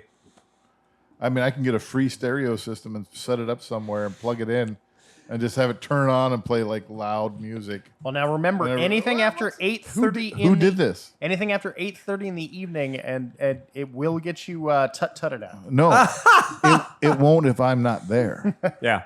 If it's just somehow happening. We are trying to sleep. It is 7:45 in the evening. I have had that yelled at me. So the finger bot. Granted, that was when Fire J was doing naked burnouts to the showers and back. So The finger bot costs I $30. feel like if you find the furthest reaches, go camp in the campsite all the way in the Dean corner. probably knows where these are at. There's got to be some Yeah. place where it's like, I don't even think it's that hard. Yeah. I don't think it's that Like hard. I have seen people singing "Kumbaya" around a campfire up there when I went. screwing around. Yeah, right. I mean, it's still a thing. Yeah. It's still a motorcycle thing, I think. Yeah. The remote finger is this. At first, when I heard that there was a remote finger, or AKA a finger bot, I thought the finger bot. I'm afraid to do that search because I Exactly. kind of have an idea You're where gonna that end will up in the come. darkest Exactly. reaches of Pornhub. Yeah. So that's called a finger bot. You did find the horse porn a couple of weeks ago, so this is probably in the same search. Allegedly. Allegedly. That was not for podcast consumption. Allegedly. Talked about And it. I have served my 1 week of porn time out, so we'll not speak of this. Yeah, the finger bot. The finger bot is a thing. And yeah, the finger bot is a real thing. And the finger bot does exactly what you think the finger bot does. Is it No, it presses, probably doesn't. It fingers. presses a button. It fingers anything you want it to. I love this whole idea that you can do an adhesive thing and just put a remote control finger. A remote control finger. I mean, honestly, where I work, that could revolutionize everything. Yeah, but Like, you just have aren't you to- union? Like, yeah, I'm not at the plant, but I want to turn something on. Just like beep, beep, beep, beep, Exactly. press the button. Yes. Because I literally have had to drive To press all the one way out button. all the way out to the plant to press one button, To press one and then button. turn around and go home. Yeah. Now I kind of feel the future of this is actually a thing kind of robot where it's all the fingers Right, and, right. and a walkable hand you can control over Wi-Fi so that it can press all the buttons. But right now, I'm okay with Tom. I'm okay with $30. Like plain Jane beer. I'm okay with $30 to press one button, so that I don't have to be there to detonate the questionable thing, right? So I don't have to be there to press the button I mean, on the Estes rocket launcher, right. right? Fantastic. I'll drink one of these. You'll drink a I- Bud Light. Hell yeah, you'll drink a Bud Light. I'll drink a Bud Light with pride. Now that the boycott is over. You know, you Let should your throw a little freak bit of that flag fly. that clamato in there. Hey, if you want. I'm just going to drink this beer. Drink it. I'm not going to pay attention to what kind of beer it is because I don't normally anyway. So, guys, since we're talking about Johnny Mac and Johnny Mac's certain proclivities, Yeah, you really should be more concerned about that. well, it came up today at the shop, John. Okay. So, what came up today at the shop? Remember when you were talking about the Yamaha Bolt? I was not talking about We're the- talking about Bolt. No, you're mixed up. Am I? As What were you usual. talking about? I was talking about the Yamaha XCR. That's the. I Hey, like, wait a minute. I want to throw something out there. Okay. All right. I mean, got lost. I mean, the Bolt's okay. I mean, I tried but to- it's no Suzuki Intruder. I tried to trade for one of those a while back. I wanted to throw something out there. yeah, go ahead, John. Go ahead, Chris. Sorry. Tom. There was there's Bill, Jim, Fred. on Facebook Marketplace. There's an airplane for sale by Yevgeny Prigozhin. Cheap. It's available. No, it wasn't. I don't know if it was the XCR. It was the other one. It wasn't the Bolt. It was SCR? SCR. SCR or whatever the SCR. one. It's Yeah. the SCR. It's sort of a derivative of the Bolt, Yeah. but it's more retro. It's the kind of. the 950 SCR. I know. I would say it's cooler than the Bolt, but you'd say, Well, it's no. Actually, I like the 950 SCR. There's one on Marketplace right now, and No, you're right, though. You're absolutely right. I was, because I'm a cheap ass, Yeah. and I was looking at these. I'm like, it's a good looking bike for the price that you could get them Well, for. it's a flat tank V twin cruiser. But it wasn't. Well, no, because it was sort of like a power. It's It was kind of a standard. It was like a retro standard. Yeah. They took a Bolt and tried to make it look better, and it wasn't very expensive. And all the reviews say it's not very good in performance. It has no ground clearance. It's this, it's that, it's whatever. right. But I just thought, just visually, I like the way it Yeah, looked. no, I have toyed with the idea of buying one of those for a long. Like I tried to trade a guy one time for he wanted a KLR and I had a KLR and I went, well, here you go, and he's like, well, not the KLR I was looking for. I'm like, dude, it has everything. What And I more know do I'm you the want? Honda whisperer. Yeah, it's but right there. Yamaha is definitely my second. I don't know. I totally agree with you. anymore. I'm Honda, Kawasaki. I'm more of the Japanese whisperer. I'm so angry right now at that Triumph 1200 Scrambler Steve McQueen edition. I am so angry at that motorcycle. What did it do to you? John, Where did it touch you? John, it confuses me, goddammit. I'm not surprised. It confuses me. It confuses me. There are things on the screen that don't mean what they're supposed to mean. I didn't even look at the screen, but I was already confused. It's a confusing fucking Well, motorcycle. it only takes 6 steps to start it. Confucius say, don't buy a Steve McQueen. Oh man, I gotta say, Oh wow, there's one for 3,500. Where is Jonesburg? Jonesburg. I was riding that big, beautiful Tennessee. fucking motorcycle the other day. It does look great. I won't take that away. It looks great. It's not uncomfortable to ride. Once It's you get started. relatively fast. It starts okay. That's not a problem. You got all that figured out. I got that figured out. Fingered out. But what I got a problem with is I was trying to determine how many miles I had till empty. And then I was trying to... Well, first thing, it Bluetooth pairs to no device I've ever owned. I tried my Apple device. I tried my Android device. You know I have a $20 Bluetooth Yeah. karaoke mic that'll That'll pair pair to to anything. it'll the pair to Triumph. people's phones that you don't want it to. Yeah. Not this one. I tried my... So I'm about to show my race. I'm about to. Uh-oh. I tried it with my Senna helmet. It did not pair Big spender. because I have a Senna helmet. Didn't pay for it. Got a Senna helmet for free. Not going to say how I did it, but I did it. Hopefully it was a dead guy. That happens. It happens. I got a Cardo. It didn't pair with the Cardo. Yeah. I got a cheap eBay piece of shit Bluetooth headset thing for my helmet. Wouldn't pair with that either. I tried my Android. Wouldn't pair with the Android. Well, it would pair with the Android, but it wouldn't do with the things it said it was doing. Wouldn't pair with the iPhone. Wouldn't do the things it said it was doing. Did you try setting it to metric? Do you know what it... I couldn't. I tried. You know what it paired to? My $39 Bluetooth piece of shit fake ass Android watch off of eBay. It paired to that, great. But it can't do anything with it. And the speaker in the watch is virtually unhearable when you're riding a motorcycle. What does it broadcast to you? The sound of the engine? No, it's supposed to like go into your Tell you playlist of, Spotify and be able to advance to the next song or raise the volume or lower the volume through your cans, through your speakers in your helmet. But it's not. It won't stop talking to my goddamn watch. Okay, I'm growing weary with this discussion. Exactly. So was I.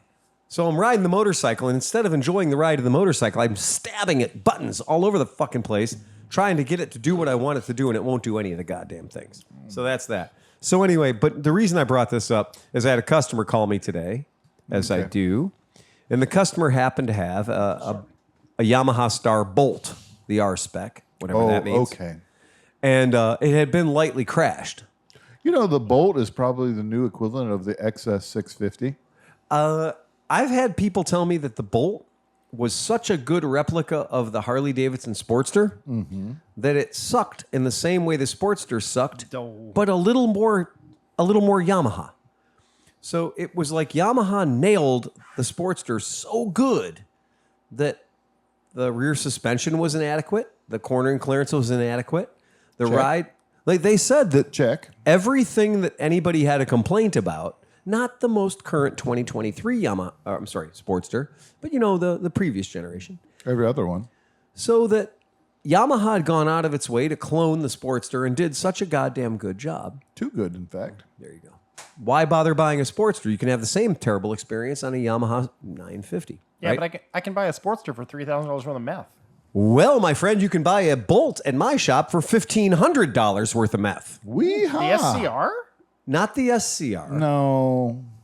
The Bolt R The R spec. spec. Yeah, the Bolt R Which spec. which isn't kind of a flat It's seat. not kind of the a cruiser cafe seat. racer. Yeah. Right? It's not a cafe. That's the SCR that John likes. It looks a little bit Oh, like no, a those cafe. they It look looks really a little cool. bit like a TT Yeah. if you squint.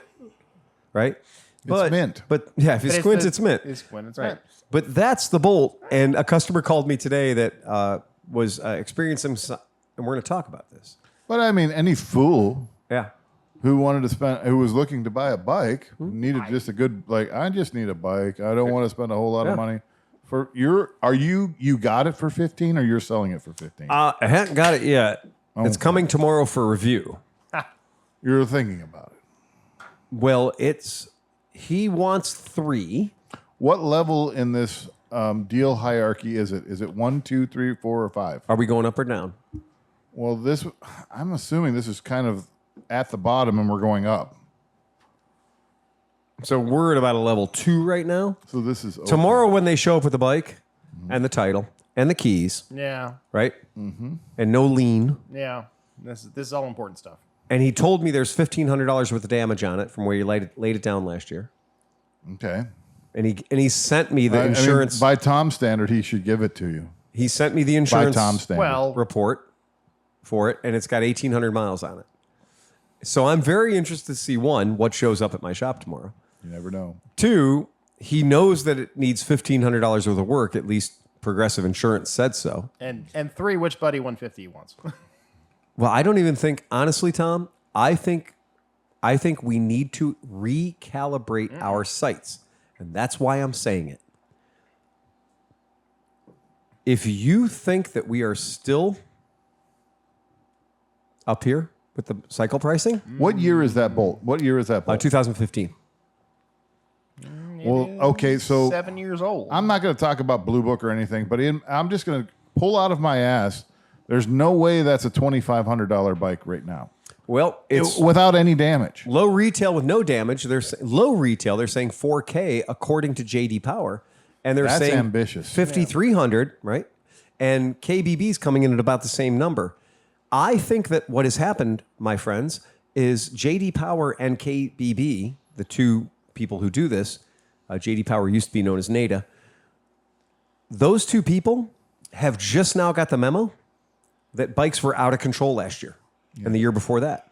And so JD Power and KBB are up here right now. Yeah. Now, just to let everybody know, Yep. my value estimation theory will totally change once we go from buying this bike to selling it. Hell just yeah, so you know. baby. Yeah. Well, yeah. But it's also going to be a little bit more repaired. But you're hitting something here because the car market's doing So the if you same take thing. if you take $1,500 off my $2,500 estimate, that's your credit towards whatever next endeavor you're going to take. Because exactly right. Years ago, and I say years ago like it was ages ago when we were young and we were on all the other crazy stuff. But 10, 15 years ago, bikes had bottomed out. You could buy anything you wanted for $2,500. Right. Didn't matter what it was. Tom, I haven't been young for 35 years. But bike prices kind of went crazy for a bit, just like car prices. They went insane, where you couldn't touch anything for less than $3, and now you're looking at an oversaturation of I shouldn't say horrible, not very great bikes. For a while the CTX, I was looking at a NT, what is it, NC 700X a while ago. 700X. But the CTX, the not quite cruiser version of the Honda Twin, since we were talking about We the all had Rebel, it. We had it at the shop. I let And everybody ride it. Chris rode it. John rode it. Everybody rode it. You could buy them brand new, left over for $2,700 off a Cycle Trader. Like every Honda dealer in America was trying to give them away. Then COVID hit, and the price jumped. All went up to $5,000. Yeah. Yep. They all went up to $5,000. Every single one of them. And now they're back on marketplace for $3,700 and not moving because who wants a CTX? Well, Why I really like the $5,000. I'll tell you Because what. People had COVID money. I agree with you, Tom, on this one thing only. On this one thing only.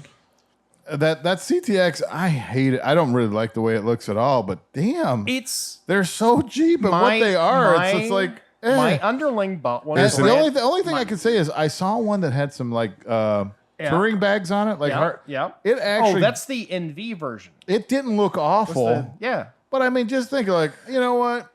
This summer, I'm a school teacher. Oh, yeah. And I'm going to spend 3 months riding across the country. were What bike could I buy that I could just be a throwaway disposable bike? Yep. That bike would be perfect. Just go fucking wring the tits off of it. One of my underlings, he bought one brand new after his Savage blew up.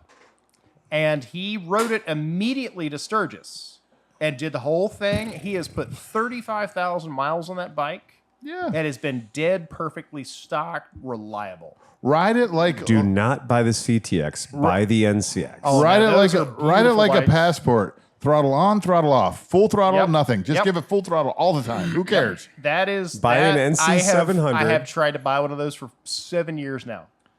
Dude, I wanted that bike. I had such a fucking hard on for that That bike when it is came out. the same frame as the CTX. And then I rode it. You can buy it as a manual. Yep.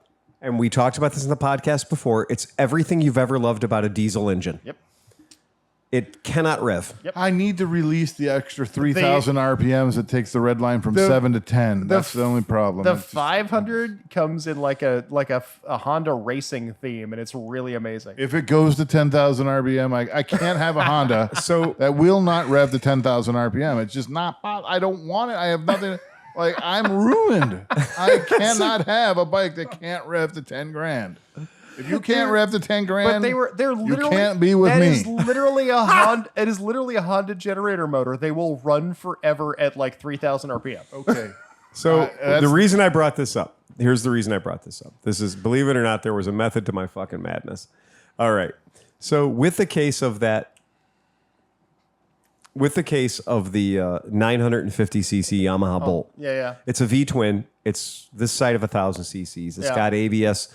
It's got fuel injection. It's all those things. It has less than 2,000 miles on it. It would be a great bike for a lot of people. Oh yeah.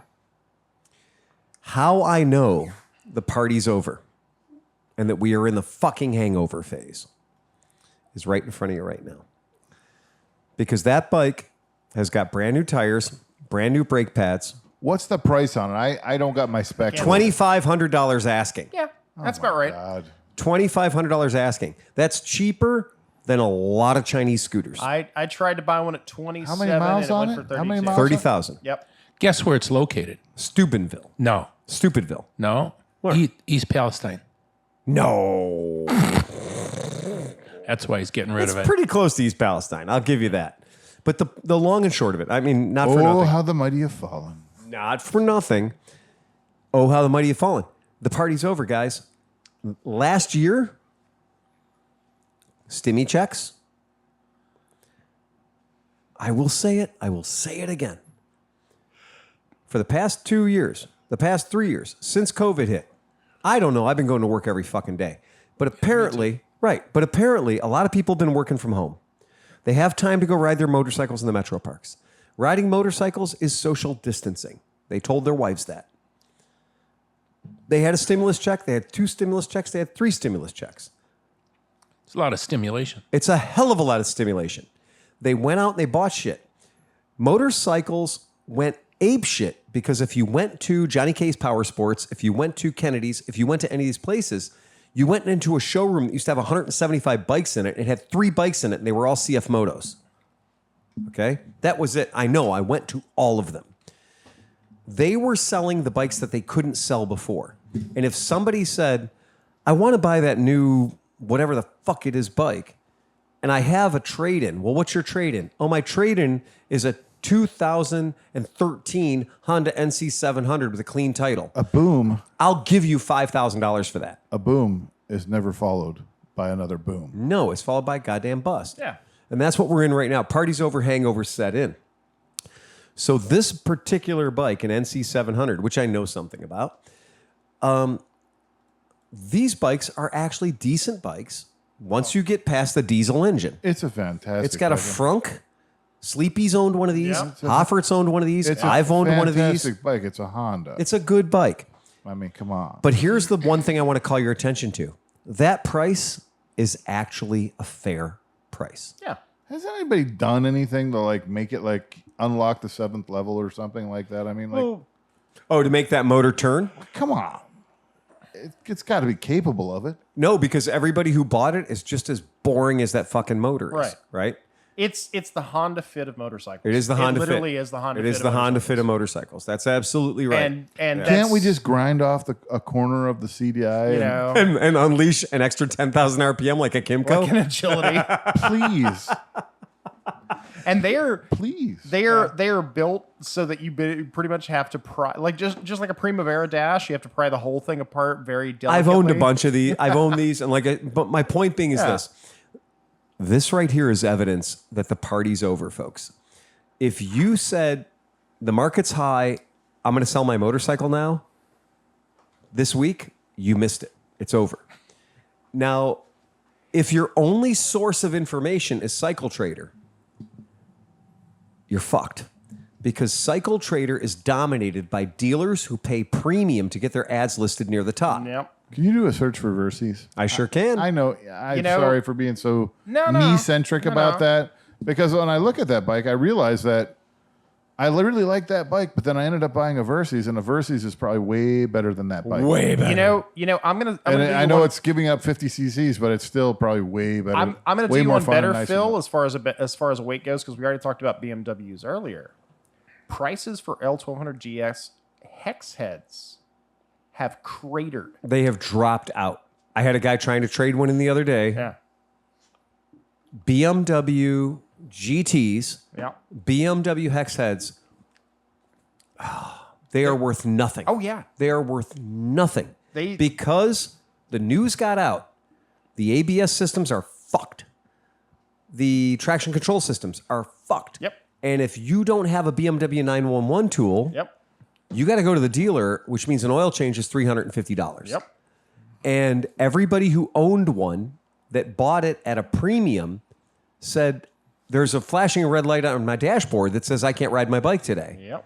And the dealer that you call down the street that says, so what year's your bike? And then when you tell him what year your bike is, he's going to say, I'm sorry, I don't work on that. Yep. So a very expensive, extremely high performance motorcycle that you own Nobody will touch it. And I get 5 calls a week to work on K bikes and L bikes and LT bikes and all these BMWs that are wonderful, high performance, cool motorcycles. Yeah. But you can bet your fucking ass I ain't working on a fucking one of them. Well, that's the funny part is if I were still in New Orleans, that would be my week. No, but that would now not I'm be like, my week. no, 'Cause thank fuck you. that shit. Now, that is some bullshit. knowing Yeah. that hex heads have cratered, I'm like, well, I could buy an R1200 Anybody could. Anybody could. because I'm the stupid guy that will replace an ABS pump. Are you doing the Versy thing? I am, John. Take care of your business, bud. Cheapest Versy we can get. Well, but that's kind of. I'm sorry. That's a 30,000 mile bike, so. Right, right. I'm kind of fucking you over on this one. Oh, thank you. Well, so, but to prove a point, to prove my point, honestly. Well, I mean, that's Right. what you should. Right. Well, you should All right. stand up for So yourself. let me make sure we got that out there. You All should right, so let's stand go. up for yourself, little Ty. Thank you. Yeah, I appreciate that.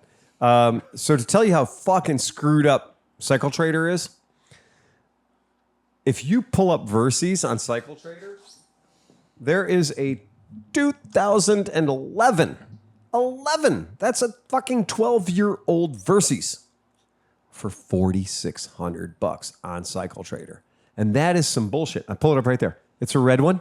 It's a 2011. It's got the old school ugly, what do they call that? The Punisher headlight. It's the old one, right? So it's the old one.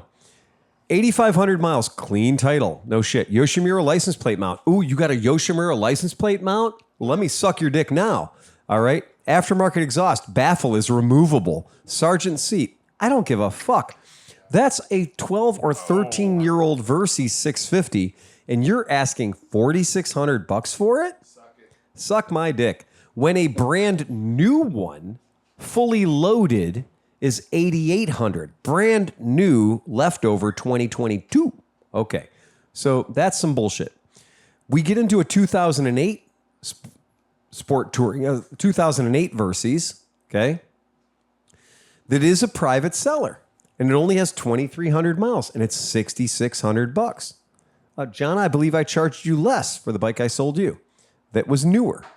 You get into a 2008 for $5,500. When you guys are looking at these, when you're looking at the Cycle Trader ads, I want to remind you to look to the top left-hand corner of the listing and see where it says the word premium. If you spend a little extra money when you put your bike up on Cycle Trader, it will move it to the top of the listing.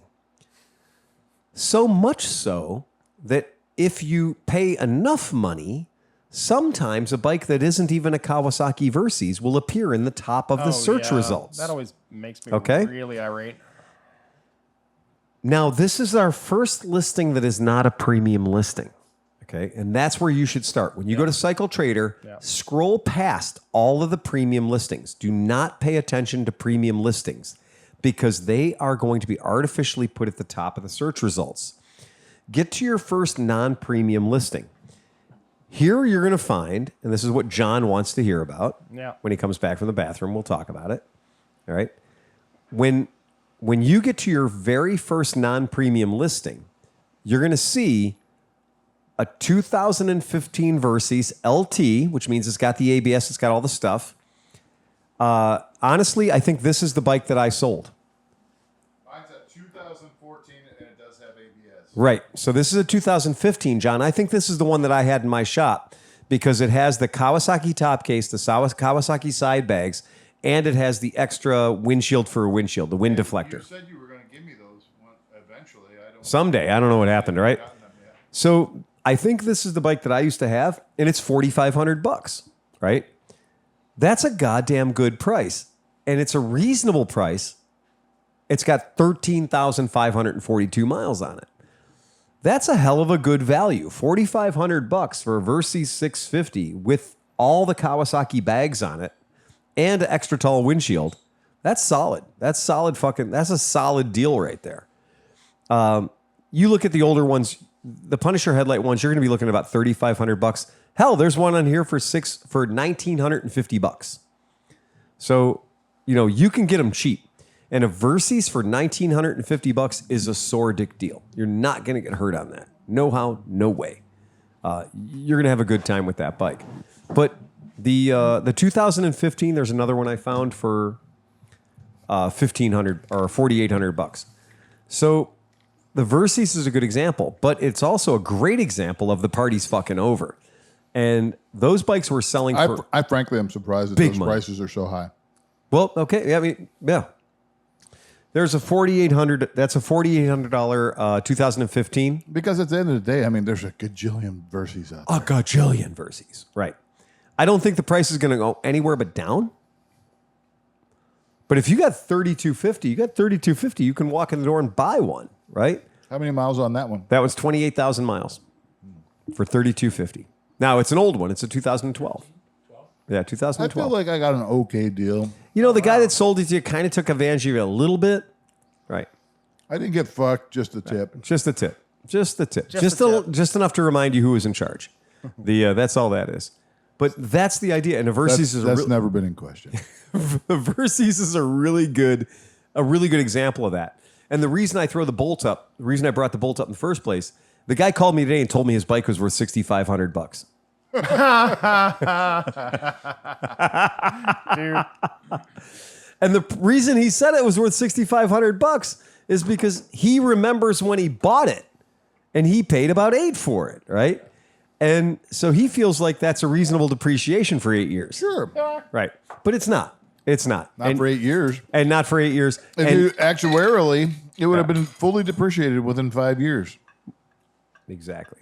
Right. And that's what people fail to remember is that, we buy these motorcycles and that depending on what bike you're on, you can lose $1,000 a year easy. $1,000 a year on a modern motorcycle is lucky. I mean, everybody says you buy a car, it's worth half what you paid for it the day you bought it. Motorcycles right now are about 35% the first day you roll it off the lot. So if you buy a motorcycle for 12, you can figure it's worth about 8 just because you signed the title. So same topic, same subject. Down near Cincinnati, 07 BMW GS R1200. R12, yeah. Yeah. Yep. 25,000 miles. Yep. All the Farkles. Yep. How much do you think? Oh, well, what I would pay would probably be $3,500. Standard retail. Yeah, what is it? 53? 7,000. 7,000. Yeah. And yeah. And what year is it? That's a little 05. 05. 07. 07. So its original purchase price was $23,000. So yeah. Yeah. So it's gone from $23,000. You said it's at 7? It's a to it's 7. $7,000. And that's his asking. all of the history for service at the BMW dealer. In And how many Cincinnati. miles? 25,000. Nothing. Yeah. All right. So that dude, I mean, that's 120,000 miles. he's wide. asking for 7. He's asking 7. He's already lost $17,000. Exactly. We Now- got a report from the field Uh-oh. from Cinchy Boy. Oh, he's not in heaven? He says, I think she think snapped worse. an axle. Today ain't my day. No, it's not his day. Poor Steve. Ouch. That sucks, man. Report from the field. I think she snapped an axle. Uh-oh. If that's not in the bedroom, that's a terrible thing. Yep. That is awful. Yeah, that's not good. That's not good at all. That's a bad day out, man. Snapped an axle is never a good thing. I was excited because we have had, since we opened our dumbass last week on the podcast and talked about the Iron Buddy challenge. I wasn't here for any of that podcast. Oh, he wasn't. Did you listen to it? Fuck no. Fucking John.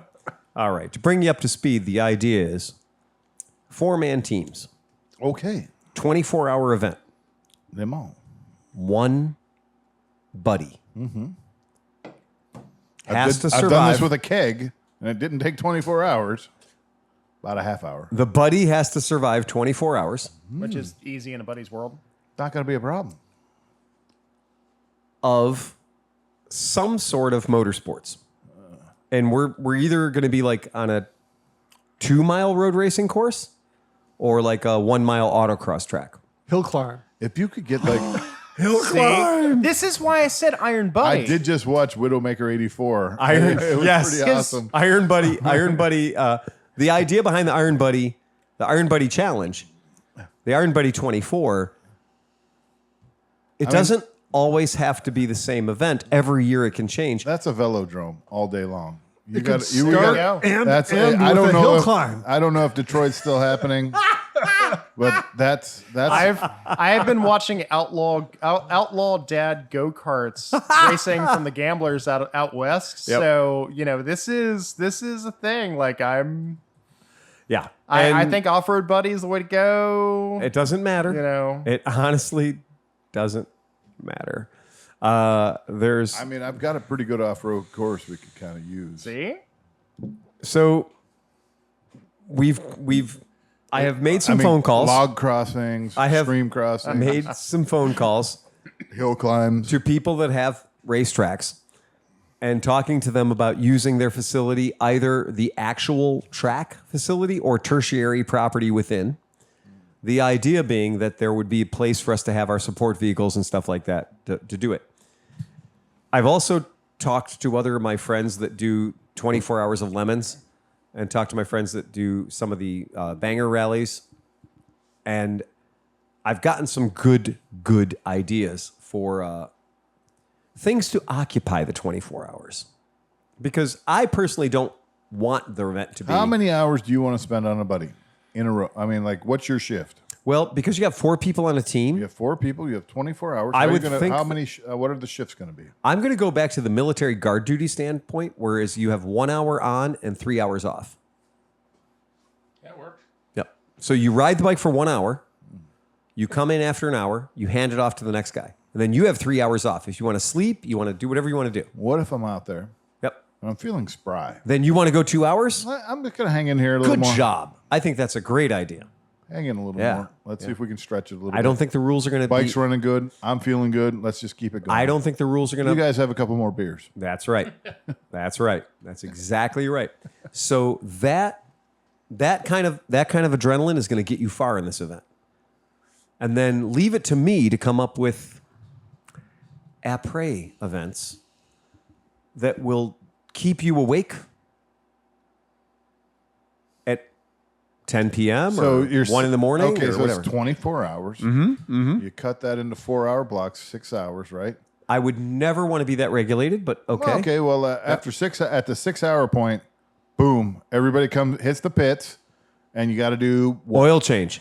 Everybody has to do. You have to do an oil change. Yep. Everybody. Everybody's got to do an oil change. Everybody's gotta You've do been an oil running change. hard for 6 hours. Everybody's These gotta bikes do an need oil oil. change. You'll do an oil change. Everybody's got to do an oil change. You'd be a fucking idiot if you didn't do an oil That's change. right. Do an oil change. That's right. First guy out and when you're done with your oil change, you may continue racing. 4 hours later, might do a drag race. I like it. 4 hours later, might have some other sort of a strange Six challenge. 4-hour intervals. Who knows? The idea is you don't know. You won't know prior to the event. That's right. Only the officials, That's right. loosely termed. Yeah. Yeah. Well, actually, we won't even know. We'll think it up while you're there. We might. We might. Okay, we got another. What are we going to do the next 4 hours? You know what? Because anybody who knows me knows that, to me, anybody that's ever traveled with me All the knows. crew members will get together and they'll be like, okay, these guys are out of the track. What are we going to make them do when they come back in? Right. Well, you know that I Take believe. off all your clothes. I believe sit that flat. people should be. I believe that people should be fed, right?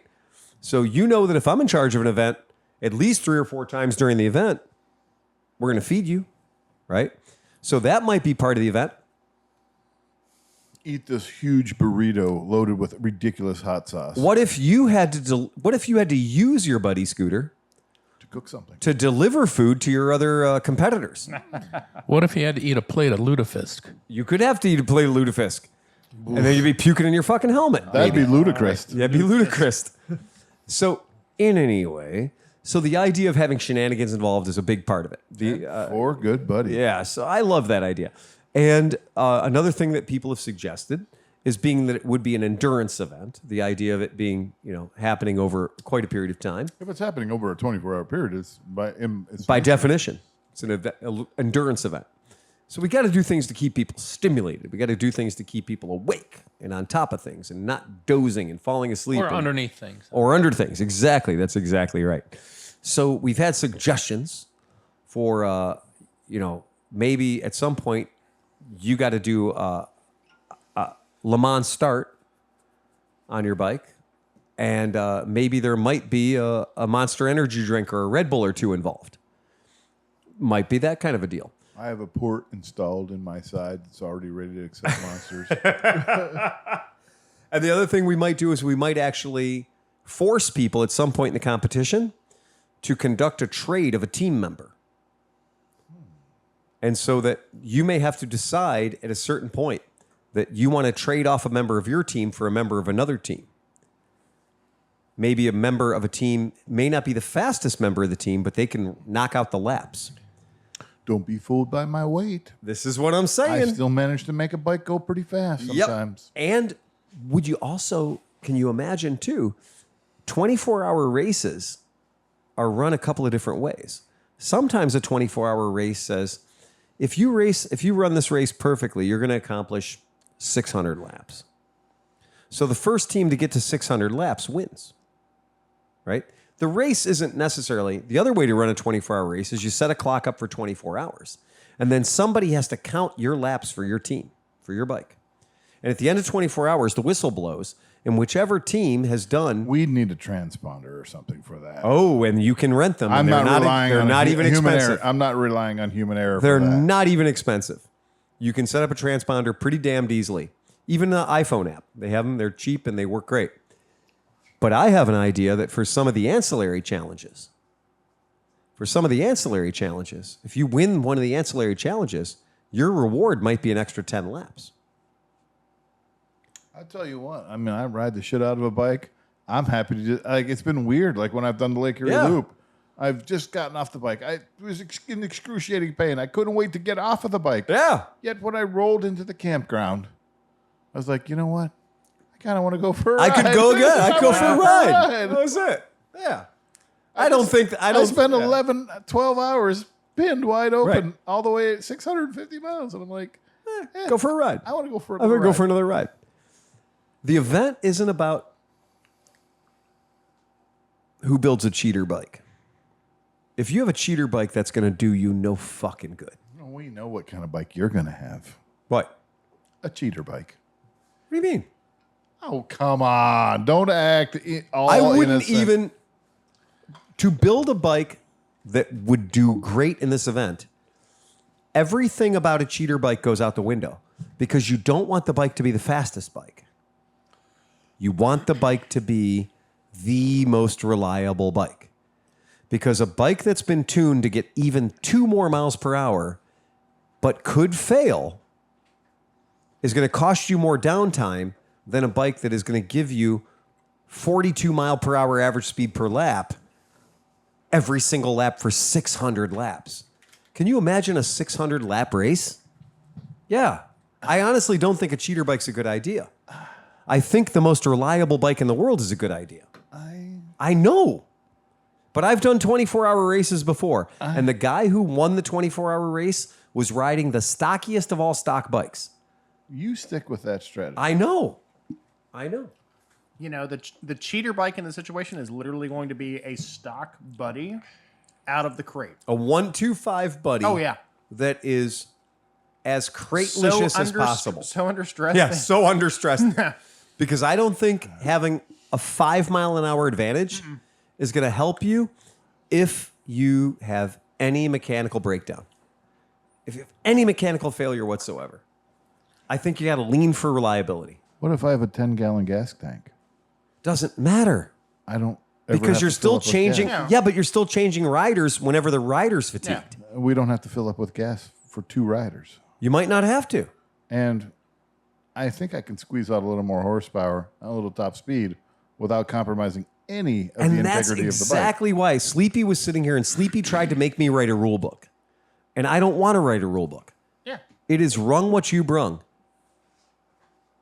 If you want to I mean, put it could just be it's had to Well, be a there's completely stock buddy. if that's you what want to put a 180 that's one cc rule. kit, You can't do anything to it. if you want to open the NCY catalog and spend all your money and build out the ultimate blaster buddy, No, that's not what I would do. whatever. I would leave the power unit Yeah, as it is. sure. I may change the carburation a little bit. You go right There ahead. could be some carburation changes. You go right ahead. I would expand the fuel tank, Nobody's going to tell you not to. and I would streamline the fuck out of it. Nobody's going to tell you not to. I think that those are all At great the same ideas. time, it would go faster. Yep. It would do more laps. Yep. It'd be more comfortable for the rider. Yeah, that's the key right there. It would break the wind. Yep. It would be laid Break out. like the wind. It Yeah. would. Well, It see, would just this be. goes back It because would he be missed this whizzing off conversation laps too. one by one. No problem. He missed the top speed runs at Salt Lake. We were talking about with It would have a great everybody- stop speed. Yeah. The top speed would be higher because it would be streamlined. Right. Streamline. That's what buys you more speed than anything on a buddy is aerodynamics. I disagree. The thing that buys you the top speed on a buddy, losing 10 pounds. Well, yeah.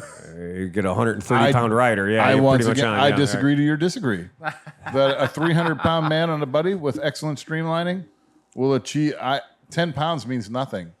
Streamlining means a huge. Streamlining amount. means a lot. I can ride behind it. I can ride behind a 18-wheeler and go 80 mile an hour. Can confirm. Yeah, can confirm. It's a If magical there's no fifth wind, gear, right? Yeah. It doesn't Right. really matter. Yeah. You know what I mean? But- especially if you're on, because if you're on a track, you're on level ground. Yep, Now, if exactly. this was an uphill thing, That then doesn't matter. yes, Oh, yeah. absolutely. But when you're rolling resistance, pump your tires up really tight. Strategy is everything. I do not think an extra half a horsepower is going to win this race. I think what you're saying, streamlining, that's going to win this race. Comfort of the rider, getting a rider to be able to do, getting your bike to have 6 pit stops when everybody else's bike has to have 10 pit stops. Wow, that's pretty impressive. Getting your bike to have, like, honestly, if you had a 24-hour event and there's 24 pit stops for Team A, but Team B has 12 pit stops, Team A is going to win. Reducing the amount of time that you're not going 50 miles an hour is going to win the race. Feet up, man. You can't- Absolutely. No feet on the ground. Absolutely. So that logic, and that's why I don't want there to be any fucking rules. That bike shouldn't shut off for 24 hours. Well, and that's where the marshals, the judges, and the organizers are going to fuck with your world, because there are going to be events that are happening mid-race that will force the bike to have a timeout, that will force the team to have a timeout, because in the interest of safety, a modicum of safety, not nerfing this fucker out. We're talking about a modicum of safety. Just say we're going to fuck with you. We're going to fuck with you. Because the Babe Rally fucked with you. Because Lemons fucks with you. Because anything that's worth doing should have that X factor that you just don't know exactly what's coming. And that can be the great ground leveler.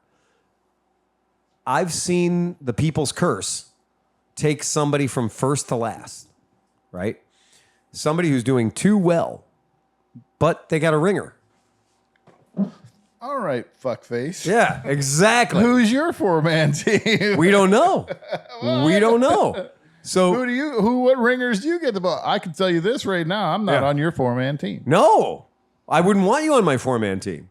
I'd want to have separate teams. I would want to have you be the backbone for another team. Yes. Exactly. I'm Absolutely. competing against your team. Yeah. And I'm going to Who's gonna pull out of force the vault? and I'm going to force Who are they going to be the team leads? Oh, well, here's another idea. We know there's going to be team Waters. Two. We know there's going to be team McElfresh. Yeah. I don't know if I have 3 other riders that And can to hang with me. eliminate the ability of Now I got to recruit people. to Who's eliminate Sleepy going to ride with? to eliminate the ability of me to stack the deck with the events, every team is going to be responsible for one event. So you could fuck us by having an event that you know we're weak in. We could fuck you by having an event we know you're weak in. So every team has to establish. You're going to make me ride across thin ice? No. Well, we don't know. We don't know. And that's the idea is, so every team that's out on the field, every team that's out there gets to have their own special event. So if we establish it that every 3 hours there'll be a special event, or every 4 hours there's a special event, and Tom's team has a special event, and Chris's team has a special event, and your team has a special event. Wait a second. I don't know if everybody's got. I don't have 3 other people. Who's my other I people? don't have 3 friends. You got a year to figure it out. I got Smith. This on is my my team. idea. I'm he just telling put you. his finger up for me, bro. I'm telling you. Don't you fucking touch You him. have a year to figure it out. Don't you fucking touch him. And if it turns out, me. well, yeah. Once we get You a feel spot, all right. once we get a spot that's willing to let us do this bullshit, then we're going to set a 1-year clock. So the idea is we really would like to have the event be in September or October, something really late in the season. What do you think, Dan? So that most of our other events are over. think I can Who find- are I you can throwing find- your weight behind? What's that? Team I can find McElfresh, at Team least what? So we're not sweating our dicks off? No, I mean, exactly. you want to Can't be do with it. a hero, Won't or you suffer want to through be it. with? The zero. Yeah, that's it. You got too many aces in your no, fucking. No, I'm doing my own. The only other person who's going to be on my team, I know for a fact, is Dr. Waters. But that's an ace. That's an ace. I know she can ride. I know she's driven. She's driven. She's motivated. She will let there be no slack. But when the concept behind it is, so once I finally get one of Get these. Dustin. Oh yeah, Dustin's Dustin's a very good candidate. That guy can ride the fuck out of a buddy. Once I get this figured out and I'm not doing a lot until I have somebody who owns a track or something resembling a track to put their hands up and say they're willing to host this shit. Yeah. But once I have somebody raise their hand and say they're willing to host it, we got a That's what I'm couple. talking about. And we can about it all we day can long. finally do some test and tunes. The real idea would be once we have somebody that's legitimately saying, yeah, Like you the- can do like that at the my house. Summit Motor Raceway? Sleepy's got some work on this too. So remember, it's not Summit Motor Raceway. It's called Dragway 42 or Norwalk, where Summit is the prime sponsor for those events. And they do autocross adjacent to the quarter mile or including the quarter mile drag strip that the quarter mile is on. So they use a track that you and I would considerably in our history go, that's a quarter mile racetrack. Well, that's a quarter mile racetrack with a half mile rundown. And then there's all these opportunities to make twists and turns and things happen based on your strategic use of cones. It can't. It has to be kind of a hard. I'm imagining it. I can't imagine it being anything other than on hard tarmac. I agree. Yeah. Because you can't really do 24 hours on anything. You couldn't do an off-road. No. I mean, even if you had a dirt oval, 24 hours on that would be difficult. We raced Very difficult. for years and years and years. We raced at Circleville, which is down south of Columbus on 23. We raced for years on that track, 10 turns, 1 mile. Lord have mercy, that's a lot of work. You are in one turn, you are turning your body from a left lean angle to a right lean angle 10 times in 1 minute. And if you don't think you're tired, you will be after 5 laps. That 5 laps on that track pushes you to total muscle I mean, failure. 24 hours is always an oval, right? No. Not at all. Oh no. Not at all. 24 hours at Nelson's Ledges was on a 10-turn, 2.2 mile racetrack at Nelson's Ledges. I'm in trouble. Right. The Baja 1000 used to be a 24-hour race. Yes, it was. The team I went down with had 2 riders. That's how it goes usually. That's not enough. That's why I said 4 riders. So 4 riders. Yeah, well, meth will get you a long way. Well, actually, I guess So- cocaine would have been that time. The if you did a track, Cocaine? I'm sniffing what you're stepping in. Right at the beginning. Disco was still king and cocaine was still rolling. Yeah. yeah.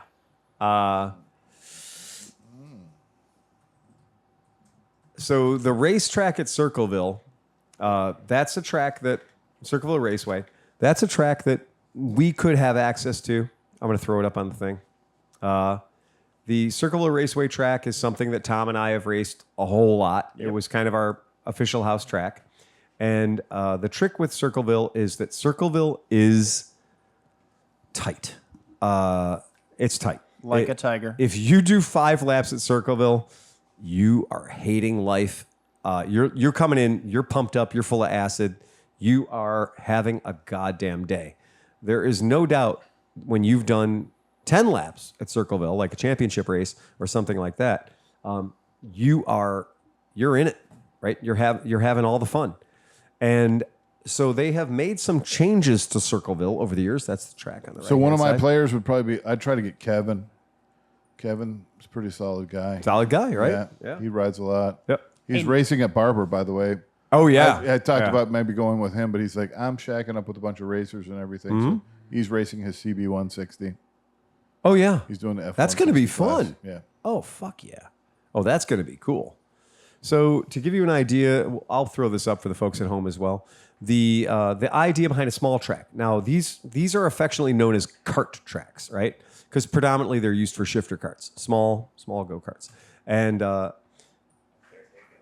right, let's throw this up so the guys at home can see it. It's a good image of the track.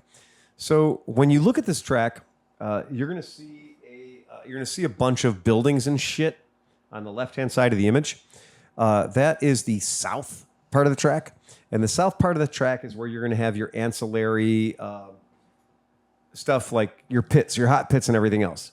The little oval part of the track, This really throws a curveball to me because I was just thinking of like, I'm just hammering out Indianapolis 500 style. Nope. Hammer it down the straightaway, let off the throttle, bank into the corner, like just spending an hour just going round and round and round. Anybody who's ever raced on a small kart track or a MotoGP course or something like that will tell you that this track has 1, 2, 3, 4, 5, 6, 7, 8, 9, 10 turns. Can I be on your team now?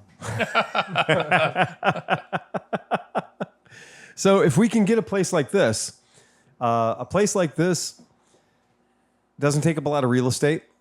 It's not a long track, but the turns come at you pretty fast and furious. And at this particular track, there were 2 spots on this track where everybody seemed to like to crash. The one of them is over in the far right lower corner of your screen, that thing that's nearly a hairpin. That particular turn. Which way are It's called turn 5. Which way are you coming On into this one, we're going anti-clockwise. So on this particular track, we are heading from, see where little buildings are? Can you put your cursor up there? I can. Let me see if you can see it. Give me a second. All right. See me? There Yeah. we go. Okay. So you're coming. Okay. So we start down here. So down there at the bottom where the buildings are, that's where you start. That's the start-finish line. Right. Okay. And that's the start-finish line on the very far edge of your screen. And for people listening at home, that would be radio left. And you're going to make a hard left-hand turn, a 90-degree left-hand turn. And that's right after we start. So everybody's fighting for that first turn. Okay. You're going to skip the off-pull road to the left, and you're going to make this little straightaway, this kind of adorable little straightaway. You're going to be up to about 40 miles an hour, 45 miles an hour before you execute a 45-degree turn left.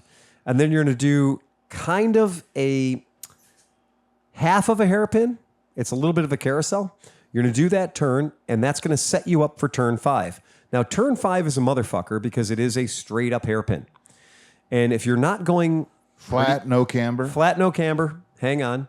And if you're not going slow, you're going to slide, you're going to low side, and then Ryan Bastinelli is going to hit you and jump over you.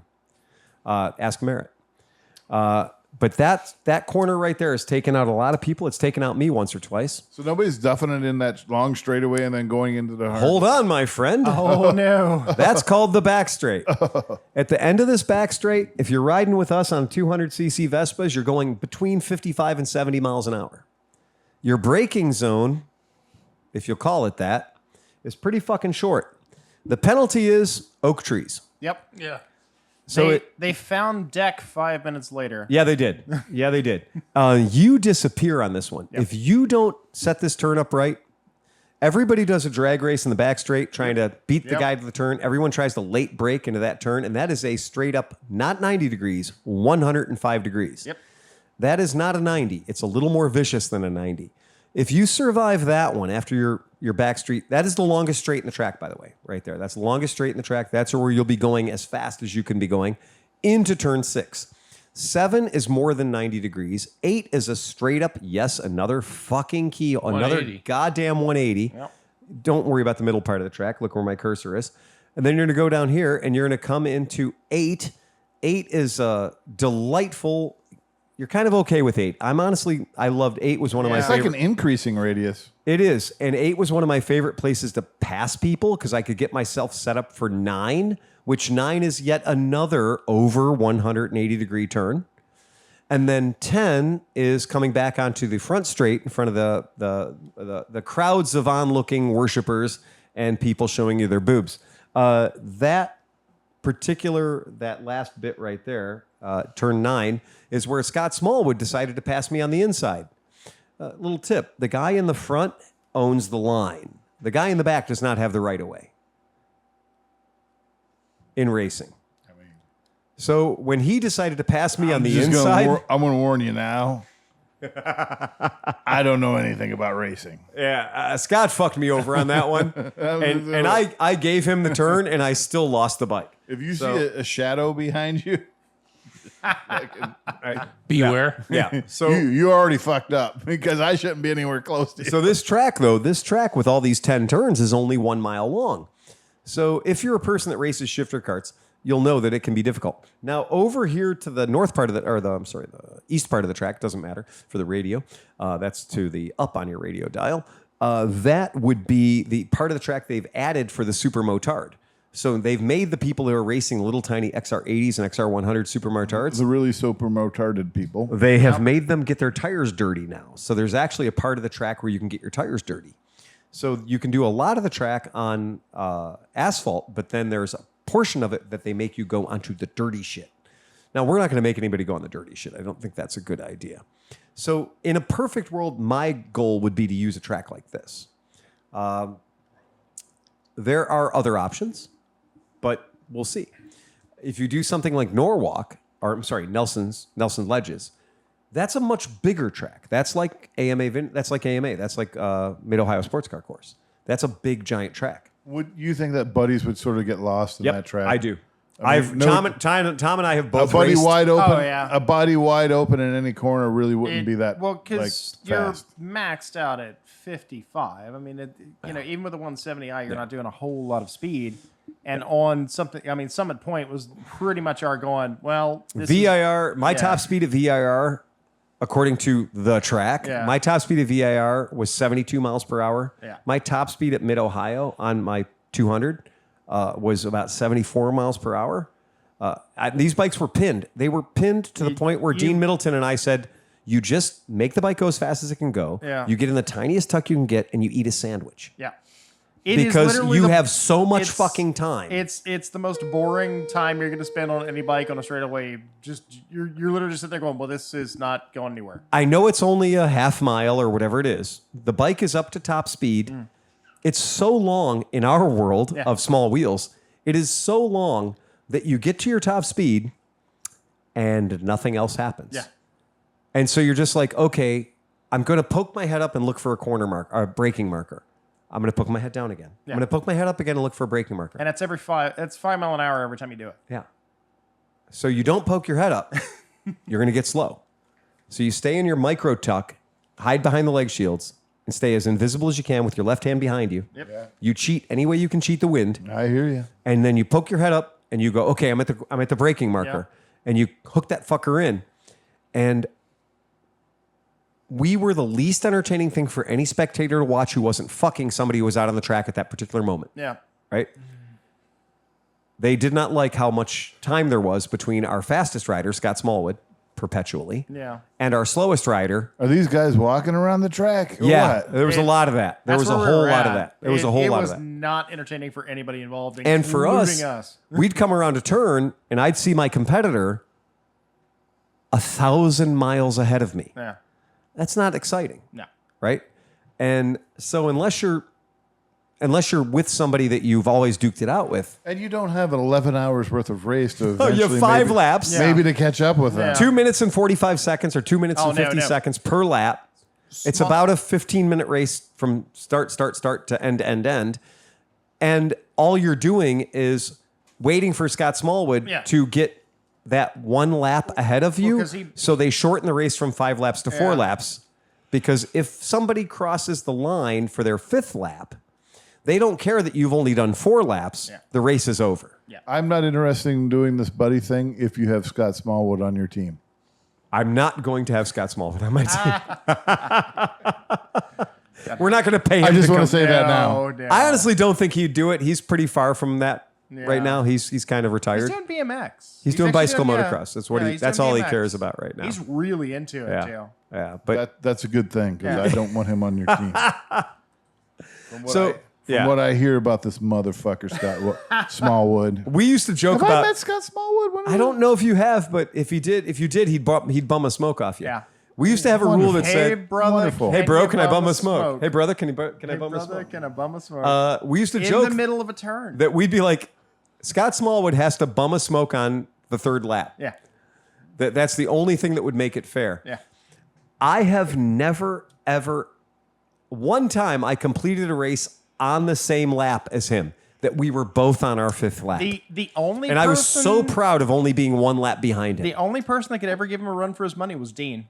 Yes. Dean was the only, and that's because Dean has been racing since he was what? Dean 3? Middleton, our friend, Yeah. has been racing on Summit Point Raceway in particular for as longer than I've known him.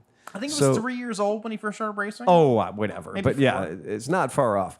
But the point being that these scooter racers, when we were doing scooter racing, a lot of the guys that were racing scooters were dried up old motorcycle racers that were doing it because it was cheaper and more fun and whatever. So that was fun. And we got to go out on tracks that we shouldn't have been on. There's no reason. We should never have been on Gateway International Raceway. We should never have been in VIR. We got to go on some pretty amazing tracks on fucking scooters. Now, having done, I'm gonna caveat this. Having done Barber on the Buddy, Yeah. Barber's fun on the Buddy. Barber is because you're looking at fun things. Right. VIR is the same way. Yeah. It's good scenery. It's like Well- riding through the metro parks at 60. You're like, you mean they're going to let me ride through the metro parks at 60? This one day we are. But Barber's really And you'd like that is day. really A tight, TT though. down at Metro Parks. Well, what about Put-in Bay TT? They've done that actually. They have That's done a that. thing. They have Because done I looked at a car a little while ago that had provenance from that. Right. And that really is that's one of those things where we kind of go like, oh, This could be something. Well, this is why I said Iron they're Buddy. going to do a race. And so Iron Buddy, the idea behind Iron Buddy works because it doesn't always necessarily need to be a 24-hour race on a track like that. It could always be something different every year. It doesn't matter. The idea would just be one event per year. The only rule of the event is somebody has to keep the buddy. This is a stupid thing. Maybe it's a tech tip. Yeah. When you're putting a motor together and you're getting ready to torque down the head studs and everything, do you turn the motor over several times before you finally torque it down? Because I think that's important. And I don't know really what it does. It might not do anything or anything like that. But to me, I just like to turn it over a bunch of times and let it do its thing and maybe just kind of jiggle its way, find its own little home before I crank it down finally. You know what I mean? Like, And why you should do that, right? Why do we do it? Because it's the last chance to know if we didn't do something right. Right? Before I lock this fucker down. Because while you were talking, I was sitting here imagining me building my buddy motor. Oh, you were? I was building my buddy motor. Yeah. You were. Ah, I think of the idea of doing a buddy build, like the idea of having a buddy bike, like just a buddy, because they're cheap as fuck. Like there's no reason not to own a buddy scooter. I've got the cheapest buddy you could ever own, Yeah. and it does need to be rebuilt. But it does need to be rebuilt. And from a spec class racing, the idea of it just being like, what's the rule? Well, the rule is it has to be a buddy. yeah. Pretty fair rule. Has to be a buddy. I actually don't want to buy the big bore kit. I'm like, can I? I don't just either. get it? I don't just either. wanna- Well, I just want a stock cylinder, piston, and rings. having ridden the 170i, it is not much more powerful than my 125. No way. Nuh-uh. Like my 125 is fine, and it only has the pre-mounted upjet on it. It runs just as fast as the 170. absolutely. The 125 is the best buddy ever. Oh, made. yeah. I It don't want is a 150. by I don't want a 170. I want a 125. Yeah, absolutely. There's no doubt about it. And as we know, working on them every fucking day, that they're just about unkillable. Yeah. I mean, Not just about. I mean, like if you purposely tried to kill them, you would. But the if you drain parts- all the oil out and run the shit out of it, it will eventually die. The parts buddy that is still sitting in the back of the shop that I keep trying to figure out which parts have been robbed off of it will still start up and run and crawl its way across the floor. It does not. You look at it sideways, it will crawl its way across the floor. I can assure you that as a person in this industry, that every single buddy that you see, there's a $1,200 buddy right now in Oh, yeah. Illinois that has 600 original miles on it, a buddy Yeah. 125. There's right? one here in town for 1,200. It's got a 1,200 black bucks. headset on it. Yeah. Absolutely. I'm going to promise you that if you spend more than $800 on a buddy scooter and you split that among 4 people, you're going to have a good day. out. I paid $9 for mine and had 600 miles on it, Yeah. and it runs like a freaking top. Exactly. That's the right way to do this event.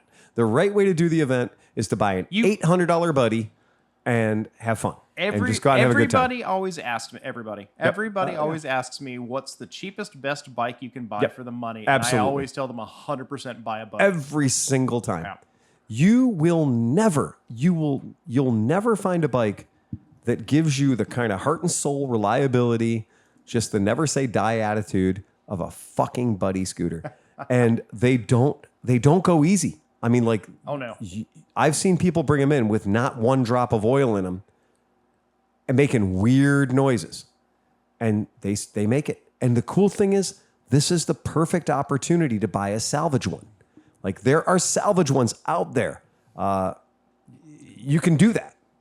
Just so you know, since I'm the, I guess, sound guy thing, Right. we're at 2:10. Perfect. Boom. Is that it? Yeah, that's perfect. There we go. I'm not saying we have to end her. I'm just That's a letting- good. I'm That's a just good gonna- thing. Two hours is a good 11 solid, o'clock. a good solid number. That's legit. It's a good quitting time. Yeah. Oh yeah. I have found with just accidental looking. I found a Buddy 120. I found buddies that were listed as mopeds. Oh yeah. Only thing you got to watch out is sometimes like the great deals are on a 50. You know, But that's fine too. Oh no. It still says Buddy on the side of it. It still says Buddy. Absolutely. If you want to run a Buddy 50 and put a 70cc kit in a Buddy 50, you can run 55 miles an hour. That bike will run 55, and it might run 55 all day. a Buddy 2T. Yeah. Yeah. They're all 2Ts. All the Buddy 50s are 2-strokes. So there ain't no Buddy 4-stroke ever been built. Not by God or anybody. Too bad they didn't make a 125 2-stroke.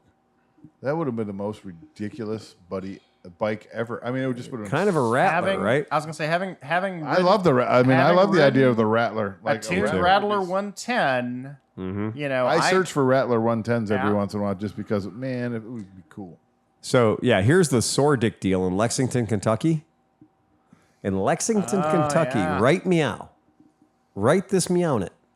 You can buy a Buddy scooter for cheap money. That's a Short money. 150 though, right? That is a Was it the 150 Italia? 150. That's a 150 Italia. Yeah. That is a 150 Italia right there. And so that bike is everything you'd ever want in a Buddy scooter. There is no shortcomings with that. It's not thing junk, at but it's not a 125. all. So what people people who don't know Buddies intimately, the problem with the Buddy 150, the reason the Buddy 150 wasn't as peppy as the Buddy 125 is the Buddy 150 had the Buddy 125 carb on it. And if you upjet a Buddy 150 and put the correct jet in a Buddy 150, it will run faster than a Buddy 125. But every Buddy 150 came hobbled with the jetting out of a Buddy 125. So people started saying, oh, a 125 is faster than a 150. Well, it is until you change the jet. And when you change the jet, the Buddy 150 becomes faster than a Buddy 125. When you change the jet. That's Lexington, Kentucky, my friends, and that is a $1,300 Buddy 150 in the impossible to get Series Italia, and the white walls look like brand fucking new.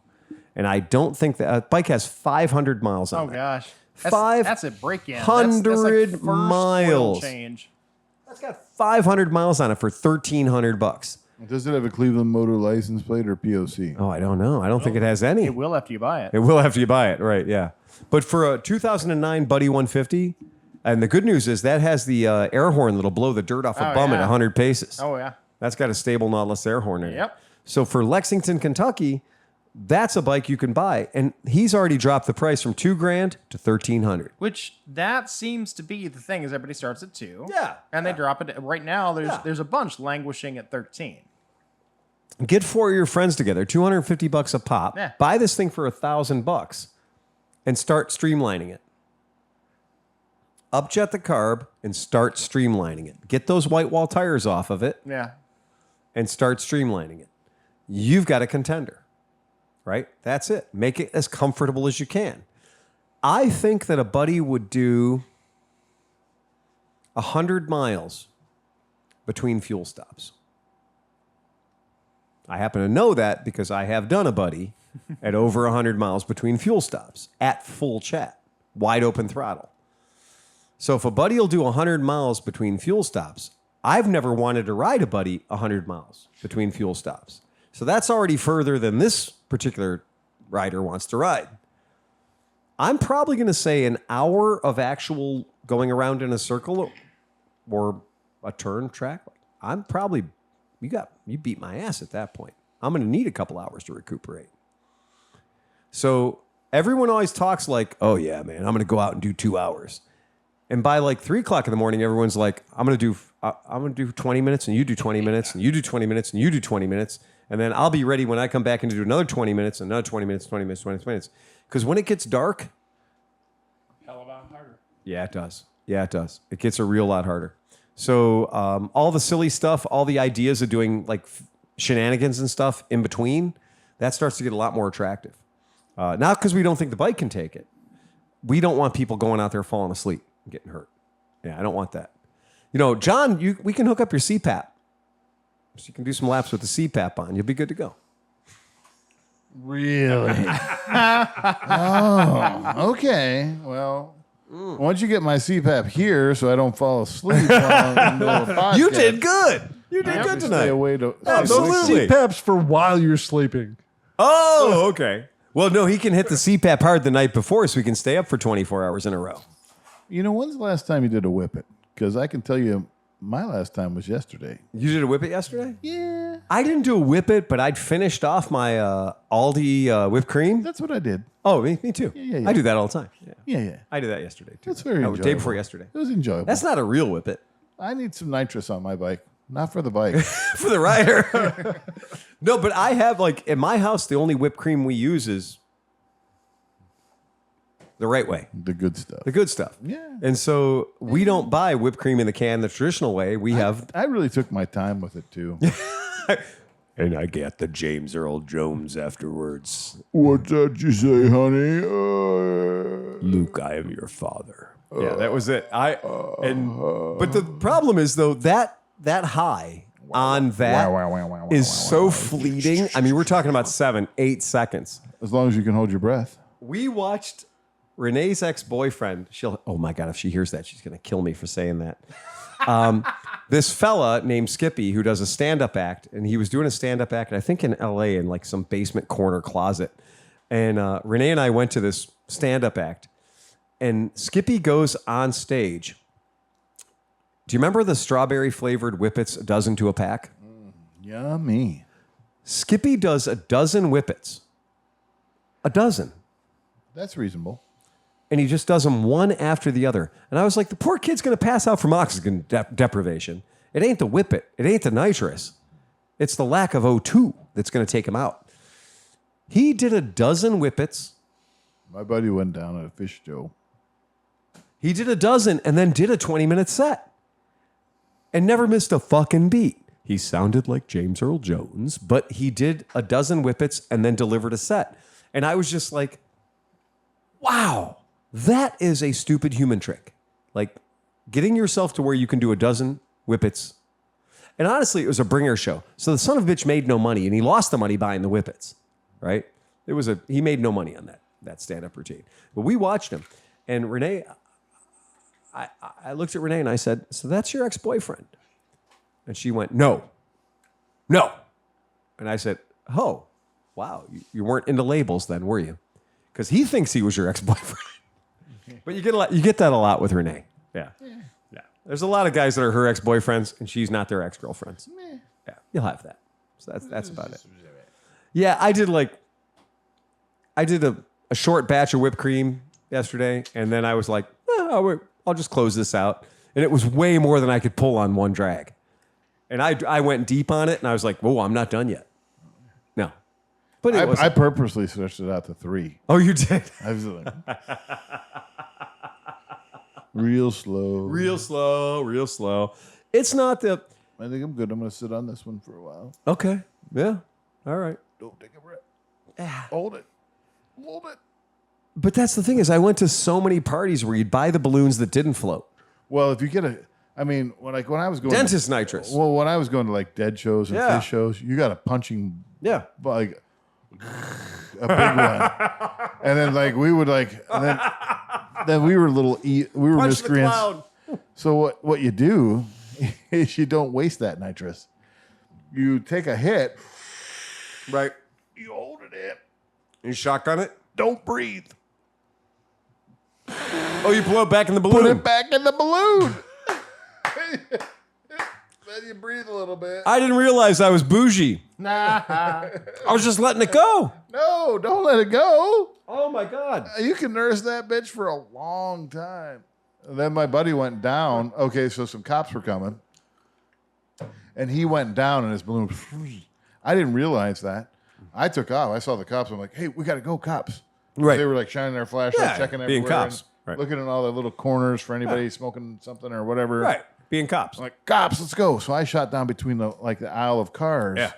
And I was, and then I shot back out into the aisle. And I'm like, oh, Jim's not with me. Oh. And then I came out and I saw those cops and they made a hard right where he was, right where we just were. I'm like, so I'm like, I'm just going to just act like I'm normal. And I just walked on back there and everything. And I get back and the cops are just rolling up on Jim. He's laying on the ground. His balloon Yeah. went off into nowhere. Yeah. I was like, and I was like, I just instantaneously swooped in. I was like, Jim, where you been, man? I've been looking for you everywhere. I just scooped him up, and what did you just say earlier? I raptured him. You raptured him up. They were like looking, and I'm like, I just picked him up. Like, come on, Jim, we got to go home. And I just picked him up and walked right past the cops, and they were just like, That 1 year when we lost Larry, yeah, you remember the year. yeah. Our friend Larry, not a young guy. Was that the same year he was talking about some chick trying to? But we lost Larry. Larry was wearing racing leathers circa 1973, Kawasaki racing leathers, looking dead sexy, like Sean Connery. And Larry just was having so much fun in Mid-Ohio. And we lost him. And we couldn't find him. He was gone. And at some point, John and I became a little concerned about Larry because we'd heard rumors and noises.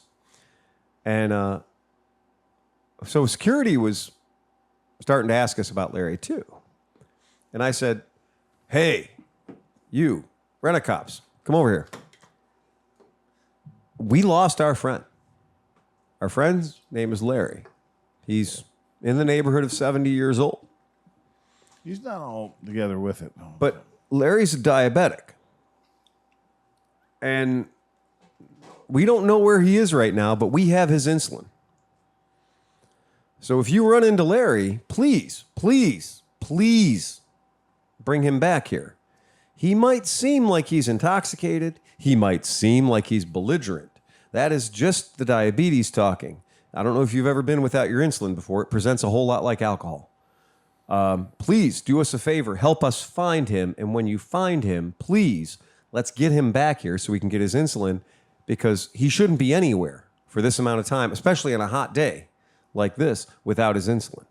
And those cops, they went from being like, we know you know where that fucker is. They turned into, oh my God, I had no idea. We've been getting reports about this weirdo in green leather. This mutant fucking gremlin roaming around Mid-Ohio, bothering people. Drunken gremlin in green leather.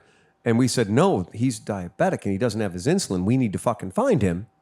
And sure as hell, it turned it from, we're going to arrest this asshole and kick him out for the rest of his life, to, okay, Larry, we got you. We're taking you back to Phil and John. And that worked, because at 3 o'clock in the morning, they brought him back to the campsite. And we had to do everything we could to keep him from wandering back out again and going out and terrorizing the neighborhood, because that son of a bitch was the Energizer Bunny of fun. Well, you know how it is when you get a little snort full and everything. He was You're ready to rip. Dude was on, and we got him back, and I was like, you need to hang tight now for a minute, because that lie we told works once. Yeah. When the next time when all these cops come back at 4 a.m., you need to thank them profusely for saving your goddamn life, because you're old enough that diabetes works. 25-year-old guys can't pull that shit off. But when you got as much gray in your beard as he does, that shit works. It worked great. And they wanted to string him up. Like, those cops wanted nothing more to fucking end him. And they'd figured out that we were where he came from. So they kept coming back to us. They knew he was going to circle back to us sooner or later. So when they couldn't find him out in the world, they'd circle back on me and John. And me and John were just there having a good time, doing our thing. And Hey, you guys want a beer? oh yeah, they didn't like that at all. No, but that was it. I was like, man, you got to help me find my uncle. And man, did they help us after that. That's a tip from your Uncle Phil. That's it. And on that, anybody got anything else? Chris, you got a joke? I do not. What? I've got one that only the people in Wisconsin will get. That's like 12% of our audience. So what do you get when you combine lutefisk and LSD? A trip to Stoughton. Oh my. You're right. That's a fucking shitty. I don't get it. There's All the apparent- Wisconsin guys are apparently- rolling on the floor right now. Wisconsin people are dying right now. You know who's not? Oscar. Oscar's not laughing. Oscar's a Wisconsin guy now. He's not laughing. Big congratulations to Oscar. Yes, big He congratulations just indeed. reached a milestone in He's his legal now. Oh, he did too. What? in his meager life. So the first one is he passed his full motorcycle endorsement Most importantly, on a Vespa Allstate from the 50s. He's legal. It doesn't have turn signals. I mean, it's a 1950s it's bike. not required. The point is, he managed to get it through the motorcycle on skills test. Yay, great for Oscar. He's fully endorsed and licensed for the rest of his life should he choose to live it. But then the other side of it is the Fuji Rabbit that I sold him a few years ago. Yeah. Dude, not only does he have it running, he properly put together his own float for the fuel sending unit. Okay. This is another early 60s bike, 1961 Fuji Rabbit with a working functional gas tank, with a working functional gas gauge. Yeah. A hydrostatic drive and a hydraulic adjustable air ride suspension. It is hydromatic. Well, if it was a hydraulic adjust, wait a second. No, it's a pneumatic suspension. Say that again. Hydrostatic drive, hydromatic. Understood. pneumatic suspension. Thank you. And now they're going to start You dancing. said hydraulic, pneumatic. It's a suspension. hydrostatic drive with a pneumatic suspension. Thank you. You can pump it up. It's grease lightning. It is Pump up and the Fuji. It has turn Pump signals. Up the rabbit. Yeah, it's way ahead of its time. But the fact it's out running, living, and breathing, Oh, yeah. that's amazing. Good Yeah. job. And Dave Highway, I know you're listening. That's your old bike, buddy. So that's your old bike, and Oscar's rocking it around Milwaukee. Yep. So that's super cool. Oscar's nailing it, man. We have an event coming up in Labor Day weekend in Chicago, talking about endurance events. It's the 29 Hours L'Abattoir. Do tell. Yep. It's Chicago's annual scooter rally is always held on Labor Day weekend, going back as far as I can remember. Honestly, 29 years, 29 because years. I was at the second one. I wasn't at the first one. I was at the second one. I've been to a hell of a lot of them. I don't think anybody's been to more of them than I have, except for maybe Brian. But anyway, they're doing it this year. They're doing it as an endurance event that it's 29 hours long. And at one of the clubs they're going to do a lock-in where they're going to lock us into the club from like. Probably the safest way to do Yes, it. it is totally the safest way to do Hopefully it. that's for at least 24 of the 29 hours. I don't It think might so. be. I think it's gonna. So one of the great things about Chicago's a complicated city. So what they do is they do their ride at after midnight. So Chicago's always gridlock traffic. It's no fun. So after years and years and years of trying to do a ride in the city of Chicago and dealing with red light, they started doing the ride after midnight. So after midnight on Friday night, the ride gets together and hauls ass. We'll take blinking reds over solid reds any day. And we do all the Blues Brothers shit. We do lower whacker at like yes. 75 fucking miles an hour. It is insane. And it's amazing when there's no traffic at all, how much of Chicago you can see in about 2 hours. So we do all the sights of Chicago at maximum velocity. It's so much fun. And when you come back in, I know the ride doesn't leave until after midnight. So you're at the bar, hoisting a few. And you probably had one or two Malorts at this point, so you don't care about life anymore. And we roll out, and you roll out, and you're like, yeah, it's been a long day. I drove to Chicago today. I'm a little bit beat. I've met my friends. We chatted. We hooked up. It's cool. Now I have 29 hours of riding ahead of me? Well, so this is the first time ever, John, that they're doing it as a 29-hour endurance event. So previously, we would all just, fuck off at 3 o'clock in the morning and go back to your respective hotel rooms. But now that Friday night's going to be an overnight, you actually don't need to get a hotel room for Friday night because the lock-in. Because you won't be sleeping. Now, they said there will be opportunities. If you want to take a nap, you can take a nap. Who knows? I don't know. I don't care. I won't. Marathon, not a sprint. Yes, exactly. Yeah. Can we go back and look and see if you got the marketplace auto reply? Oh, Did you just buy a Liberty available? S? is it available? Is it available? Is it available? Thanks. Let's see. Hold on. Toyota Crown. Liberty. Here it comes. Yes, it is. Yes, it is. It is available. Hi, is this available? Yes, it is. It is. But you know what, John? We have to go to the one where you. I sent that at it. 9. I sent that at 9:07, and they were nice enough to respond at 9:08 that it was. Now let me log into my other one and see if it went. Give me a second. Right. Because this was the one that I did send. I sent that out. Now let's go to the one that I didn't send on my other profile, and we'll see if it actually went. Give me a second. The only thing is you haven't been sitting on that one long enough, but I don't know. We'll see. Well, no. I mean, it's going to come up. It is nothing. Nothing. Crickets. So they did respond to the 907 one. They did not respond to the Uncle Stumpy's All Badger Petting Zoo. I just swear, like I know. I never click that. I never click that. But you then- get responses but I that get yes, it's still available. Yes, it's still available. I didn't ask you if it was. I was only appreciating it from afar. I didn't want your interaction. So that's that. So yep. By the time you're listening to this, if you haven't been to Labor Day at Chicago Slaughterhouse Rally, the 29 hours Le Abattoir, I will be off that whole week. John. Scooter Rally, baby. Take Piper. It's fun. Chicago. When was the last time Piper was in Chicago? Never. Maybe. Dude, you can go to the Field Museum. You can go to the Bean. She's been there. You could I've be a actually been to the lock-in Field in a Museum. bar and drink Malort. If only she had her driver's license and could be my designated driver. It's Chicago. You don't need that. Yeah, it's Chicago. You're Next cool. year.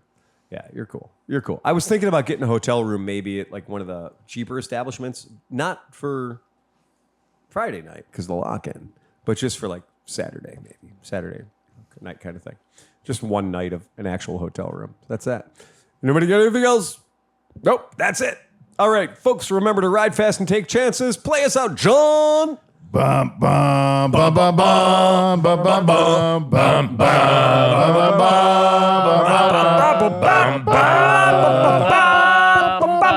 Press the red button. Chris, press the red button. Get us out of here. Eject. No, it's still red. All right. It's still red.